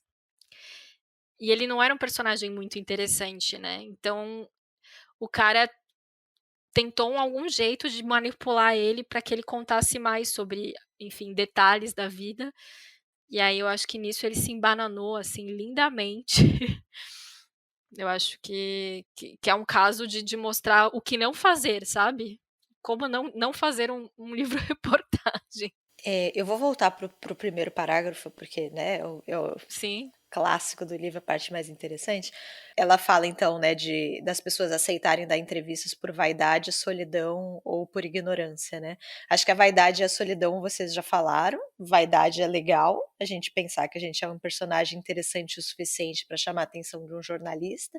Solidão também, acho que um desespero, né? O fato desse homem condenado por ter matado a esposa, os filhos, e talvez ele querer dar a sua versão, né, e dele poder ser escutado, acho que tem isso. Mas a parte da ignorância me chama muita atenção, porque assim, beleza, a gente vê que esse cara ultrapassou certos limites de fato, né? Ele mandava ali umas cartas de best friends forever, assim, e, né, ele estava escrevendo, pintando o cara como um monstro. Entendi que esse caso está realmente acima da curva. Mas eu fico pensando se tem tanta diferença assim, porque na verdade a gente é tão ignorante sobre o jornalismo, sobre as entrevistas, sobre a própria concepção de verdade, sabe? Eu não sei se faria tanta diferença. Eu acho que a gente tem uma tendência a pensar que existe uma verdade única, quando a verdade ela é múltipla, né? Eu tenho a minha, o meu ponto de vista, e o jornalista vai ter o dele. Então, eu acho que ela fala muito sobre isso também. A gente sempre acha que a gente está contando a nossa história, mas o jornalista, no fim, vai contar a história dele, sobre a qual a gente não tem o menor controle, né? Então, no fim, sempre vai ser decepcionante, nunca vai ser a nossa história, sempre vai ser uma visão externa sobre o que a gente pensa sobre a gente mesmo e sobre os acontecimentos que nos cercam, né? Sim, total. É porque essa questão de cada um ver a história de um jeito, né? Às vezes a gente vendo uma cena, eu vou descrever de um jeito, o Caleb vai descrever de outro, você vai, né, você vai descrever de outro. Quando a gente dá uma entrevista, a gente não tem absoluto controle sobre essa pessoa. Então, se a gente está frente a frente com o jornalista para dar essa entrevista, e aí ele, sei lá, começa a perceber que, sei lá, eu bato muito na perna, sabe? Ah, então é insegura. Ou, sabe, tipo, dependendo do, sabe? E aí ele já começa a criar uma imagem de você também. Não é só o que o cara fala, né? Ele já tem, de certa forma, um julgamento, né? Eu percebi que quando né, ela fala até do McDonald, né, do assassino, né, do assassino entre aspas. Ele pessoalmente, né, ele tem um gestual muito sedutor. Ele é grande, né, se impõe, né. Exato, tem um porte. E aí quando ela escuta a fita, ela fala: "Que cara chato". É meio decepcionante, assim, sabe. Então, né, de ter ser esse cara cheio de clichês e tudo mais. Então, é muito interessante quando ela faz isso, porque quando ela mostra isso, porque, tipo, se ela tivesse ficado nessa primeira parte, no tipo, é um cara sedutor e tudo mais, é muito que às vezes a gente vê nessas narrativas de perfil, né, disso, assim, a gente tem a fala da pessoa, né, que foi gravada ou foi anotada, mas a gente não tem só isso, a gente tem esse julgamento, de certa forma, né, essa descrição que é recortada, obviamente, porque é isso, para mim, às vezes vai chamar atenção o cara batendo a mão na perna, pra Lu vai ser ele olhando para o lado muito, ou, sabe, e para o Caleb ele sorri o amarelo, sabe. Então, tipo, sabe, para cada pessoa isso vai ser diferente. Então, tem muito disso que a Lu falou, né, você não tem controle. Então você é isso, é um salto no escuro quando você aceita ser personagem de uma coisa dessas, né. E tem uma outra coisa aí, Ju, que eu acho interessante, não tem tanta relação nessa, mas acho que é uma questão do jornalismo que a gente vive nos últimos tempos, pensando, né, nos tempos agora e tudo que envolve o jornalismo, que é essa ideia, as pessoas têm uma fantasia na construção da verdade, né. Dessa ideia de imparcialidade, né, assim, porque claramente é isso, né, assim, são as versões, e acho que talvez o lance, a diferença é essa relação com os fatos, né, em relatar as coisas, em contar, mas que desde sempre não tem, porque a gente tá vendo é isso que vocês estavam falando, né, que você falou, que a gente tá vendo a versão dela, né. Uhum. E as pessoas têm uma obsessão com essa ideia, né, acho que tem um conceito meio abstrato de que existe essa verdade, e que a gente meio do tipo, essa é a ideia do jornalismo, né. Eu acho que isso que eu enquanto eu estava falando eu lembrei disso, né, porque aí tem essa justamente essa decepção, né. Acho que no fim do livro ela comenta isso um pouco também, que as pessoas elas têm essa fé hoje em dia não mais eu acho, mas as pessoas costumavam ter essa fé muito cega justamente no jornalismo, né, de ser a representação fiel da verdade, né. E enfim, né, você pega a teoria do jornalismo, isso enfim, fazia parte do manual e tudo mais, de você: "Ah, não, você tem que ser imparcial", sabe. E aí as pessoas vão acreditando nesse tipo de coisa, quando é impossível você ser imparcial, né. Quando mas em qualquer lugar "Ah, não, você tem que ser imparcial, você tem que ouvir os 2 lados, você tem que ter esse compromisso com a verdade". Enfim, eu acho que na verdade o jornalista, na verdade deveria ser um contador de histórias habilidoso, né, sem ser o literário no caso, né. É um cara que vai contar a história e aí você tira suas próprias conclusões. Ou você acredita nele também no caso. Mas sabendo que é uma versão enviesada, tal. Alguns jornais aqui no Brasil isso não existe, mas, alguns jornais no editorial eles já falam: "A gente acredita nisso, nisso e nisso". Na França isso é muito comum, acho que na Alemanha também, né, é outro tipo de jornalismo, assim, totalmente diferente. Quais são as diretrizes, né. Exatamente. O viés desse jornal é por aqui, né. Exato, aí você compra o jornal que você quer ver qual que é a tendência, né. Uma escolha muito difícil, né. Exato, exato.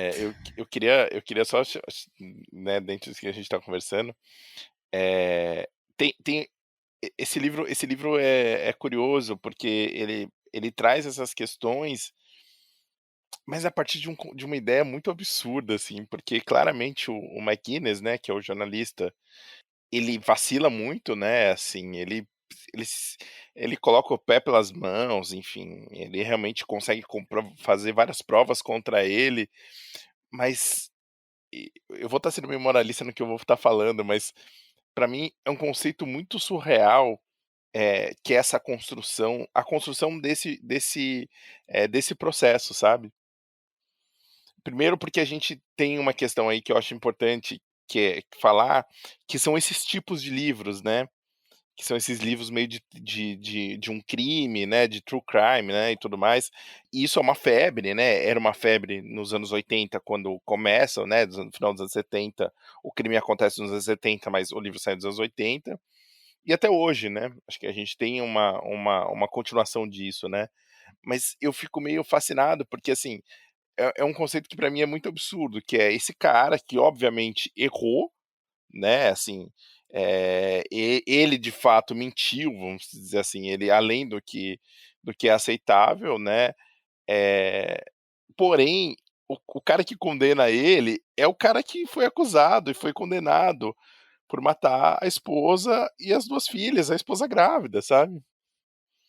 Eh, e ele tá o processo é em busca é contra a honra dele. Nesse livro que fez um puta sucesso, assim, e pra mim isso é um conceito muito absurdo, cara, assim, sabe, tipo, e é meio assustador o quanto o advogado esse que você citou, ele consegue, cara, ele dá nossa, mas ele dá uma surra nesse cara, que ele perde, tipo, a noção, e o cara consegue construir todo o cenário, e ele e lá falam: "Ó, vocês não estão julgando ele pelo crime, vocês estão julgando por isso, isso, isso", e isso pra mim eu não sei explicar, você sabe, tipo, eu fico meio De fazer puto essa porque divisão, né. de fazer essa divisão na nossa cabeça, assim, sabe, e não é do tipo: "Ah, eu quero cadeira elétrica pra esse cara", não, esse cara já foi condenado. Esse cara nitidamente, o jornalista que conviveu com ele e ficou falando: "Ah, esse cara é meu amigo, não sei o que lá", achava que ele era culpado. Todo mundo acha que ele é culpado, na verdade, sabe. Acho que tem um ou outro personagem que aparece e fala assim: "Não, eu acho que o julgamento", cara, não foi, velho. Sabe, tipo, esse cara, o assassino, ele escapa nos anos 70, né, só pra gente entrar um pouco no livro, que ele escapa nos anos 70 de um de um júri, né, Júri do exército. do júri do exército, e aí, tipo, o cara pouco tempo depois sai meio tirando sarro do exército, assim, meio do tipo: "Ó, eles quiseram me culpar".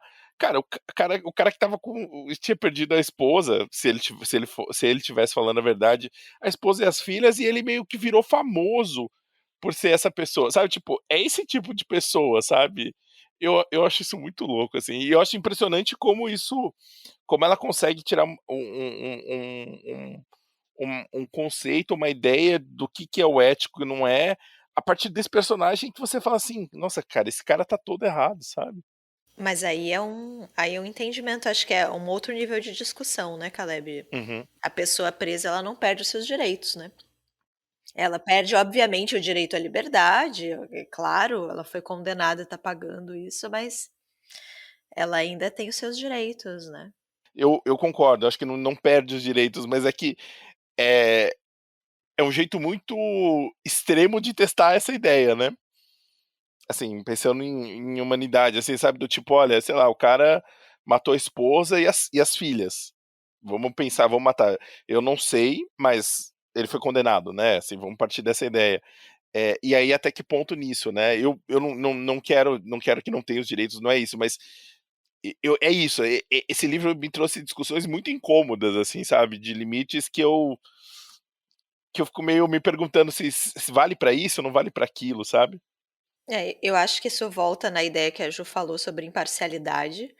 De alguma forma ele acha que o jornalista vai ser ou vai ser favorável a ele ou, no mínimo, vai ser imparcial, né, como se isso fosse possível, como se alguém escrevendo um livro durante 5 anos, em algum momento, não fosse criar sua própria convicção, Exatamente. né, e você acredita do fundo do seu coração que você tem algum controle sobre essa convicção que vai ser criada na mente do jornalista. É muita coisa, né.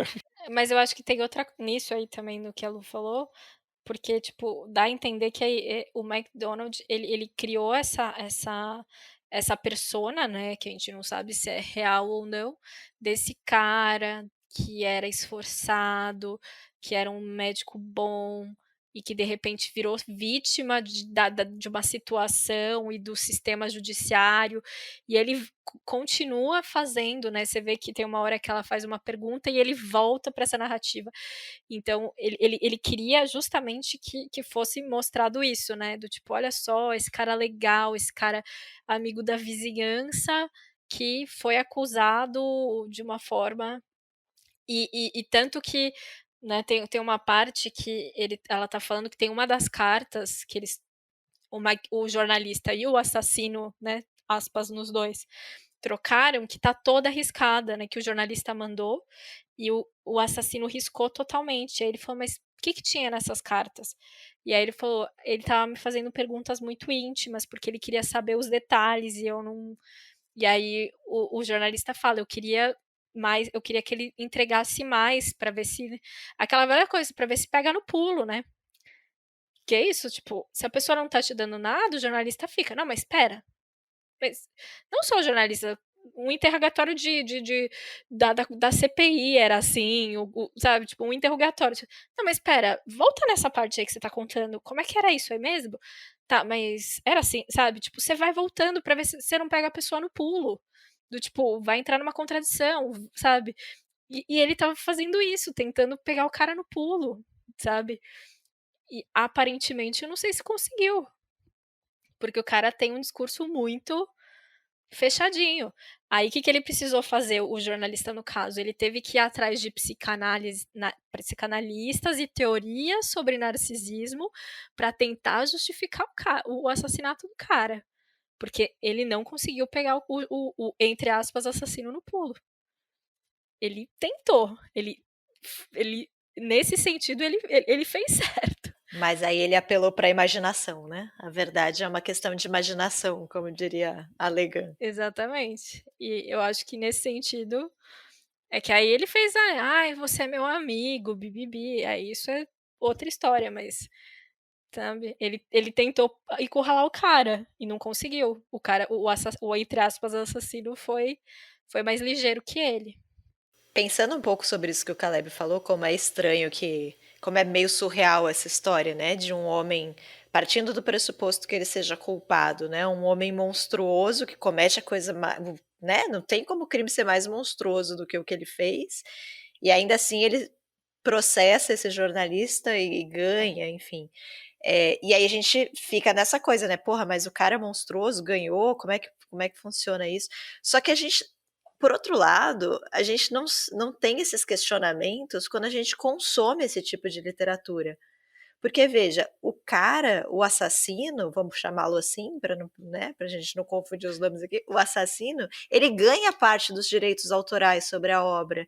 Ele enriquece com a compra do livro. Então, é meio questionável que ele tenha poder para processar o jornalista e ganhar uma causa, mas não é questionável que a gente enriqueça um cara desses que matou os 2 filhos e a mulher grávida, porque a gente tem ânsia por histórias desse tipo? Mas é muito essa curiosidade mesmo, essa morbidez, né? Lá nos Estados Unidos, aqui no Brasil, eu acho que tá começando a pegar mais forte agora, né? Mas esse tipo de livro de assassinato, de psicopata, é um negócio que exerce muito fascínio lá, né? E vende muito. E assim, tô me incluindo no bolo, porque eu li o Casos de Família, da Ilana Casoy. Então, assim, tem um apelo, né? Tem uma atração. Um dos podcasts que eu ouço de vez em quando, assim, de tempos em tempos, é aquele Modus Operandi, que é falando de serial Eu killer. pensei nesse podcast também, assim. Assim, eu não escuto sempre, mas de vez em quando eu entro lá e escuto um aleatório, sabe? Tipo, por que eu faço isso? O caso Evandro. Não, não, não, acho que não. Mais que o caso Evandro, o da Richthofen, né? O exato, o filme da Richthofen, que é uma coisa horrorosa. Eu assisti os 2 filmes. Por que eu fiz isso comigo mesmo? Para além da vergonha alheia, que gosto de uma vergonha alheia. Não sei. Mas é que eu acho que isso é muito sintomático, né? Assim, as duas coisas, né? A gente enriquecendo e esse cara se colocando nesse direito também de processar, sabe? Tipo, a espetacularização de tudo, sabe?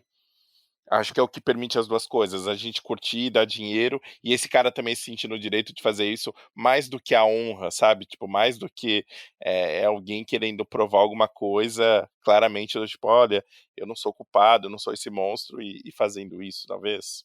Até o júri, né? Tem uma parte que alguém comenta isso, que as pessoas acham que o júri é finalmente a verdade, né? Já que a verdade não está no jornalismo, talvez ela esteja no júri, no julgamento. Quando o júri ele é muito mais catártico, né? É o espetáculo Sim. pelo espetáculo. Ainda não é a verdade não está necessariamente ali. Tem uma parte que eu, óbvio, não vou achar porque eu anotei o livro todo, mas que eles. Acho que é um dos advogados que comenta isso, né? Que esse tipo de livro, esse tipo de história acaba atraindo também, porque a gente, querendo, por mais que a gente se vista nessa capa de pessoas civilizadas, a gente é perverso de certa forma, né? Uns mais, outros menos, né? Então assim, eu nunca vou conseguir matar alguém, mas ler sobre isso, tipo, alimenta aquele bichinho. Não sei se eu concordo totalmente, porque não é um pouco freudiano isso, não gosto muito de Freud, mas, assim, às vezes faz um pouco de sentido, talvez, não sei. Ainda sobre o júri, tem coisas interessantes aí também, né? Que é primeiro, a hora que ela conversa com as pessoas do júri, né, porque teve uma questão, né, que o júri teve que meio que dissolver, trocar pessoas e tudo mais, e a impressão que eu tenho é, a Janet, ela tá desenvolvendo as coisas, né, então é um livro que tem muito uma elaboração dela sobre o assunto, né, assim, ela vai destrinchando o assunto para tentar te mostrando as camadas, né, e aí eu acho que é muito curioso, porque ela usa uma coisa que ela fala assim que o júri, não eram de pessoas formadas, tem uma história meio assim do tipo, porque eles estão julgando essa ideia da mentira, né, de como o que que é mentira, pequena mentira, não, mas o que que você considera, e fica nessas ideias, E, enfim, depois eles até desmontam essa ideia do júri, mas muito essa coisa do eu lembro que ela fala que ela fala meio do tipo, eh, as pessoas não estavam dispostas a entender isso do jornalismo, do que você está disposto a fazer e você não dá a sua opinião, porque ela vai conversar com alguns outros e fala assim: "Cara, eu já entrevistei pessoas horríveis, mas eu não tenho o que falar que eu acho elas horríveis". E qual é a noção de ética nesse sentido, e de que é uma coisa muito difícil, né. E ele claramente ele passou e ele errou. E ele vai ser punido por isso, né. O júri vai punir porque ele tá mentindo, e as pessoas olham diretamente a violação, mas é curioso que ela coloca isso do tipo ela coloca umas outras coisas aí que ela fala assim: "Pô, mas é difícil, né, como é que você vai entrevistar uma pessoa que você, né, como é que você ganha a confiança dessa pessoa? Você pode não fazer o que ele fez, né, chegar no ponto, mas existe uma área cinzenta aí no meio, né". É, tem uma parte aqui no final que ela fala, assim, que, a falsidade que está embutida no relacionamento entre escritor e personagem e sobre o qual nada pode ser feito. Aí ela continua, uma parte fala assim: "Se todos pusessem as cartas à mesa, o jogo acabaria", né, de dizer a verdade e tudo mais. "O jornalista tem que fazer o seu trabalho em um estado de anarquia moral deliberadamente induzido". O problema é o limite, né, até que ponto você pode chegar, né. É um livro que te faz questionar esses limites, até que ponto o jornalista estava acertando, e qual foi, sabe, qual foi o momento que falou: "Ih, espera, agora não, agora você errou", sabe. Que ele estava fazendo o trabalho dele, e de repente, sabe, que seria moralmente aceito em outras circunstâncias, mas tem algum ponto ali que, sabe, que aí degringolou. Tem ainda próximo desse final e dessa ideia, tem uma coisa que eu acho maravilhosa que ela vai depois falando, que é por que que um autor de ficção pode fazer isso e não? Aí ela fica brincando, e aí, tipo, tem um trecho, assim, que ela fala assim, que no processo, né, no processo, né, McDonald McGuinness, né, temos o exemplo de um jornalista que aparentemente, tarde demais, ou permitiu-se descobrir tarde demais, que o protagonista do seu livro não estava em condições de competir. Não servia para uma obra não ficcional, não pertencia àquela maravilhosa raça de autoficcionistas como Joe Gould, né, de Joseph Mitchell, ou Perry Smith de Truman Capote, dos quais depende a vida do novo jornalismo e do romance de não ficcional. MacDonald era simplesmente um sujeito como todos nós, com nada a oferecer além de uma história tediosa e improvável sobre a própria inocência em um crime horrendo. No curso normal das coisas, é provável que McGuinness, o jornalista, tivesse logo reconhecido o caráter comum, abandonando o projeto de escrever sobre eles e retornando à busca pelo personagem de proporções maiores que as naturais, que é tão crucial para o trabalho de um jornalista quanto é crucial para a arte de um fotógrafo a busca de uma imagem rara. Mas por diversos motivos, McGuinness preferiu não enxergar o que estava diante de seus olhos. Um dos motivos, podemos presumir, foi a sua velha fraqueza por estar por dentro, entre aspas, a oferta de ser informado confidencialmente sobre conversações que nenhum estranho poderia ouvir, de ter um acesso que seria negado aos demais. Foi sem dúvida irresistível para ele.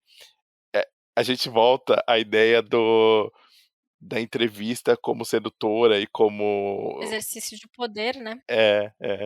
Eu achei curioso isso com essa ideia é isso, né, e o bom jornalismo, ele precisa de figuras que são diferentes, né. Mas, eu acho que tem isso também, né, quantos jornalistas a gente não conhece que se perderam no personagem e se acham acima do bem e do mal, né. Se acham ele a notícia, né.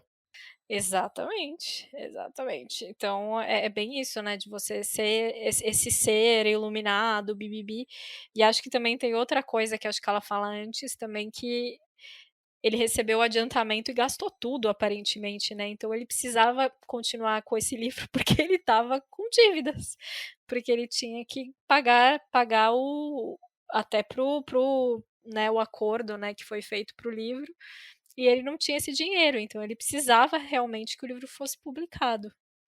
Tanto que ele minou várias outras pessoas que estavam tentando escrever o livro enquanto, né, sobre o mesmo tema. Ele foi, né, tentando, tipo, não, olha, não dá entrevista pra esse cara não, né? Esse cara aí não é legal de dar entrevista, né? Ele fez isso bastante. Pô, essa conversa só tá deixando esse cara mais sujo no rolê. É isso, Caleb. Jornalistas são, como é que é? Moralmente indefensáveis. Essa é a história. Eu queria falar sobre os jornalistas, assim, que eles são uma classe bem unida, né? Você não pode falar mal deles, né? Você não pode falar nada, eles se sentem. Eu fico pensando como que a galera reagiu com esse livro. Eu também queria muito sabê-lo, de De verdade. verdade. Ela nunca mais foi convidada para as festinhas, a Janet Malcolm. Eu acho que não. Só rolava climão, né? Falei, ih, tá vindo aí, ó. Lá vem ela. Com certeza, né? Ninguém gosta de falarem isso, esse tipo de coisa sobre a classe. Sim. Tem uma outra frase dela que é maravilhosa também no final, que eu lembro que quando eu lembro que todo ano o Facebook me lembra, porque eu publiquei ela no Facebook quando eu tava lendo, que é assim, jornalistas que engolem sem mastigar a história da personagem e a publicam não são jornalistas e sim publicistas. É isso, né? Ela acaba com todo mundo aí, tipo, ó, você é qualquer coisa jornalista. É maravilhoso. E tem outra coisa que eu gosto muito, que eu acho que, não sei se a gente já tá acabando aqui, porque a gente já falou bastante, nesse final também, né, que ela tá, assim, as últimas páginas é onde ela mais dá pistas do que ela realmente acha da situação. Então, eu gosto muito disso, porque deve ser difícil pra caralho, né? Óbvio que o livro né, tem um viés e tudo mais, mas ele fica muito mais claro no final, assim, você tem pistas do tipo, aqui e ali, mas ela vai falar no final, do tipo, eu acho isso. E aí, né, ela tá falando o que cada um, qual o papel de cada um ali nesse livro em si, né? E aí ela fala assim: eu representei uma espécie de dama caridosa do jornalismo. E é isso, assim, sabe? Tipo, ela também falou assim: vocês acham que eu sou o máximo? Não, também. Eu tava aqui por ego, por curiosidade, sabe, por todas essas coisas aqui também, porque é isso que move, sabe? Eu acho isso maravilhoso. Eu destaquei esse trecho aqui e ela fala mais pra frente. A seu modo, acho as minhas cartas tão desagradáveis quanto a de McGuinness, o jornalista. O que me incomoda não é tanto o que elas dizem, quanto o seu tom satisfeito de si mesma e a sua falsidade fundamental. A falsidade que está aí embutida no relacionamento entre escritor e personagem e sobre a qual nada pode ser feito. É Exato. muito bom. Maravilhoso. Maravilhoso. Que é isso, em maior ou menor grau vai ter, né, essa relação. Essa coisa de ser amigo da pessoa, tipo, vou escrever. A não ser que seja uma biografia, sei lá, uma autobiografia, que você vai se colocar. Mas se você tá fazendo um livro-reportagem e tal, você realmente se envolver com o personagem, isso não existe. Não tem como. Que é a crítica que ela faz à biografia da Sontag, né? Do Benjamin Moser, né? Que saiu pela Companhia das Letras. Do Benjamin Moser, né? Que ele se envolveu tanto. É até um pouco isso, né? Porque ele julga, né? As atitudes da Sontag, tipo, que mulher egoísta, blá blá blá. Abandonou o filho para estudar fora, bibibi. E, tipo, cabe a ele fazer esse julgamento? Não sei. Dentro desse livro, né? Dentro desse livro, né? Exato. Especificamente, né? Que se vende como uma biografia. Imparcial. Exatamente, que se vende como uma biografia. Exatamente. Então, eu acho que é isso, assim, era meio que o tema dela, né? Ela sempre acabava girando, né? Outro livro dela que é muito famoso é A Mulher Calada, né? Que ela vai analisar as biografias que fizeram sobre a Sylvia Plath. Então, tipo, é meio que isso, assim, ela acabou virando o tema dela. Acaba que em todos os livros ela fala um pouco disso. E aí eu acho isso bem legal, né? Porque tira um pouco a gente do conforto, sabe? Quero fazer uma crítica aqui a ela. Faça uma crítica a ela, Caleb. Não, é porque assim, eu concordo tudo mais, assim. É realmente eu fiquei bem impressionado, assim. Achei um livro, enfim. que acho que fala, o livro dos anos 80, que fala sobre questões muito próximas a hoje, né? Mas o pós-fácil dela, né, que é uma aula de jornalismo ciclo básico, assim, eu fiquei um pouco chateado, assim, porque ela passa por essa situação de ser acusada, né, enfim, não acusada, mas, como é que fala? Julgada? Isso, julgada, né, um processo, né, contra ela por calúnia, também por um personagem que ela que ela escreveu, né, um personagem não, uma história que ela contou dessa pessoa, e eu fiquei meio incomodado que é uma questão real que ela passou e que ela explica de uma maneira meio não fica muito clara, assim, sabe. Eu entendi que não foi a julgamento, porque, enfim, mas, eu não sei, assim, eu me senti um pouco incomodado, assim, dela falando desse caso dela, e aí eu pensando no livro, assim, sabe. Como um interesse de partes, assim, mais do que uma questão ética ter vivido isso. Eu sei que ela passa depois, né, mas, não sei, eu fiquei meio os Eu motivos. acho que é meio que concomitante, tanto que falam que ela escreve esse meio que muitos críticos, né, como ela diz no texto, falaram que ela escreveu esse livro do jornalista e o assassino meio que como uma resposta, É isso, é isso. mas eu acho isso muito complicado, porque ela fala que o jornalista tá errado, né, nas entrelinhas. Então, tipo, ela estaria falando que ela tá errada? Não faz muito sentido a crítica também, né, se a gente for pensar. Talvez tenha uma coisa mais pessoal, né. É, Mas acho que pra mim foi isso, assim, foi do tipo, me pareceu mais não em benefício próprio, assim, acho que não deu em nada e tudo mais, e foi desmentida. E tem até uma questão que eu acho maravilhosa, que ela fala que saiu no jornal que ela lia falando dela, né, ela deu citações erradas do personagem da história dela, e aí anota e depois saiu uma notinha de 3 linhas, né, falando corrigindo isso, né, e o quanto isso é horroroso, e hoje a gente vive isso, né, assim, o quanto de a retratação nunca tem o mesmo espaço e nem tem a mesma relevância do que mesmo que tenha o mesmo espaço, né, às vezes, tipo, mas não vai ter, você não consegue reverter a primeira história, né, o então impacto, né. e aí era um negócio meio tipo: "Ah, ela falou em julgamento que realmente inventou as falas", e ela falou: "Nem teve julgamento". É muito curioso, né. Agora ficou todo mundo Só ali, só pensando, mas foi legal ler, assim. E pra mim, e só, enfim, a gente já encerrando aqui já, tem muito a ver com você, assim, é muito curioso, assim, porque, a sua preocupação com as questões éticas e o que é correto e todas essas coisas, é um livro que claramente, assim, você lê e pra mim faz, assim, claramente a Juliana eu entendo porque a Juliana gostou disso e isso é muito legal. obrigada, eu acho. Isso, gente. Acho que é isso, né, acho que foi legal ler a Janet. Fazia tempo que eu não lia nada dela, assim, grande, né, infelizmente ela faleceu esse ano, então fico feliz que eu consegui reler esse livro. Já agora eu quero ler o do Freud, o dos arquivos de Freud, que eu tenho aqui pra tentar pegar o bafão da história. Acho que não vai ter nada, obviamente, porque ela faz esse tipo de coisa. Quem te deu esse livro, Ju? Esse?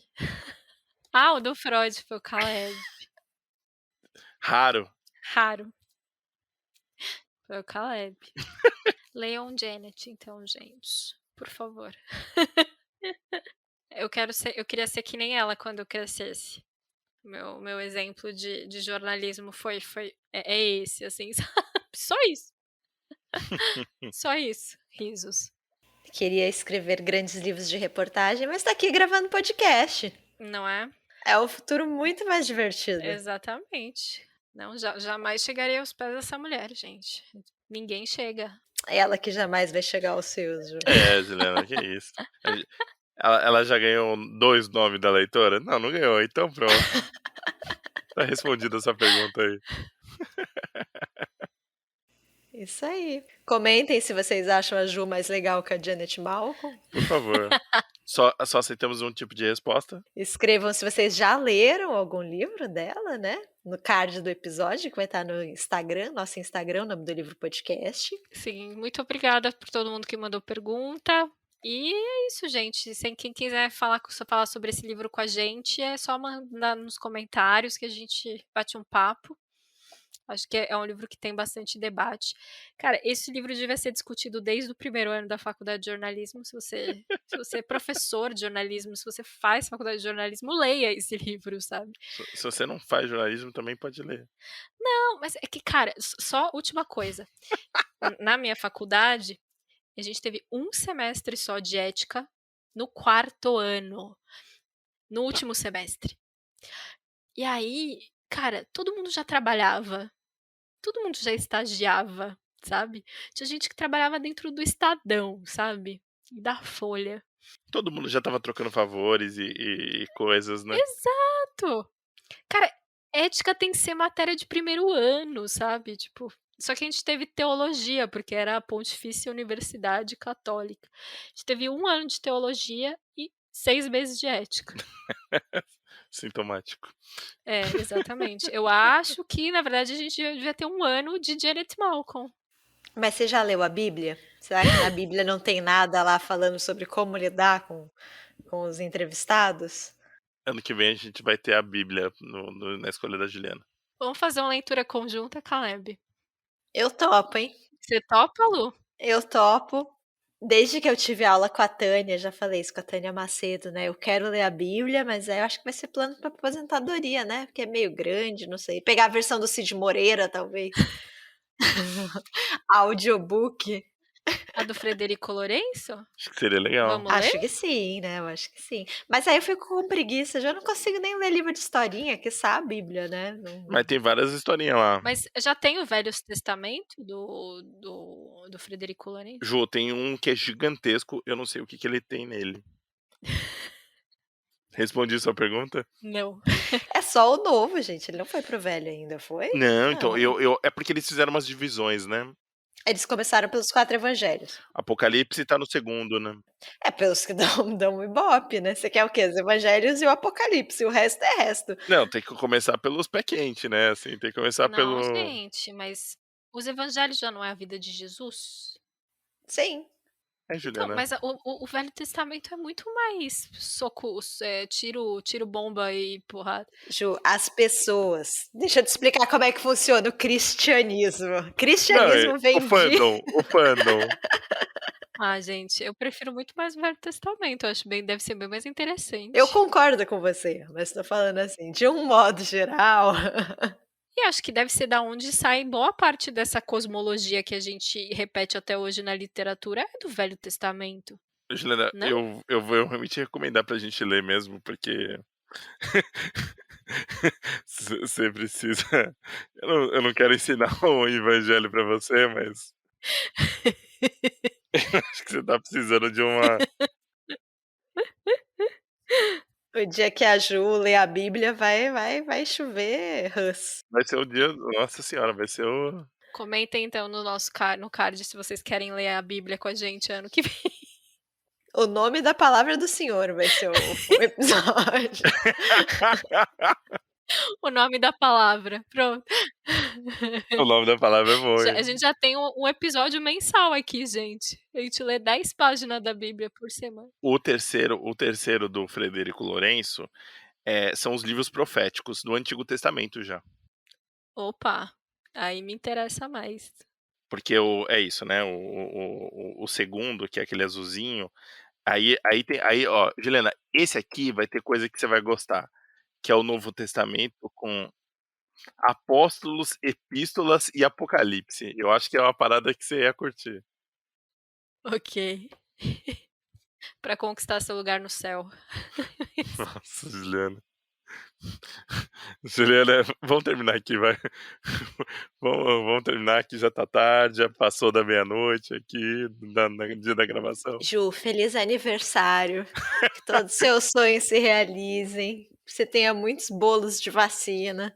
Obrigada. Eu até te desejaria que o próximo ano seja melhor que esse que passou, mas eu acho que é impossível ser pior. Então, assim, vai fundo que vai dar certo. Não, fala assim, ó, que seu 2022 seja melhor que seu 2017, sabe? Já começa. Exato, boa. Vamos, porque tem que melhorar, né, a expectativa. Que seja melhor. Não, e não pode. A expectativa não pode ser tão baixa, né? Exato. Muito triste ser melhor que 2021. Porra! Não, que gostei. Melhor que 2017, tá bom. Tá bom, tá bom. Tá ótimo. Muito obrigada, gente. Se cuidem, gente. Até semana que vem, gente. Beijo. Até mais. Tchau, Até tchau. mais. Tchau, tchau.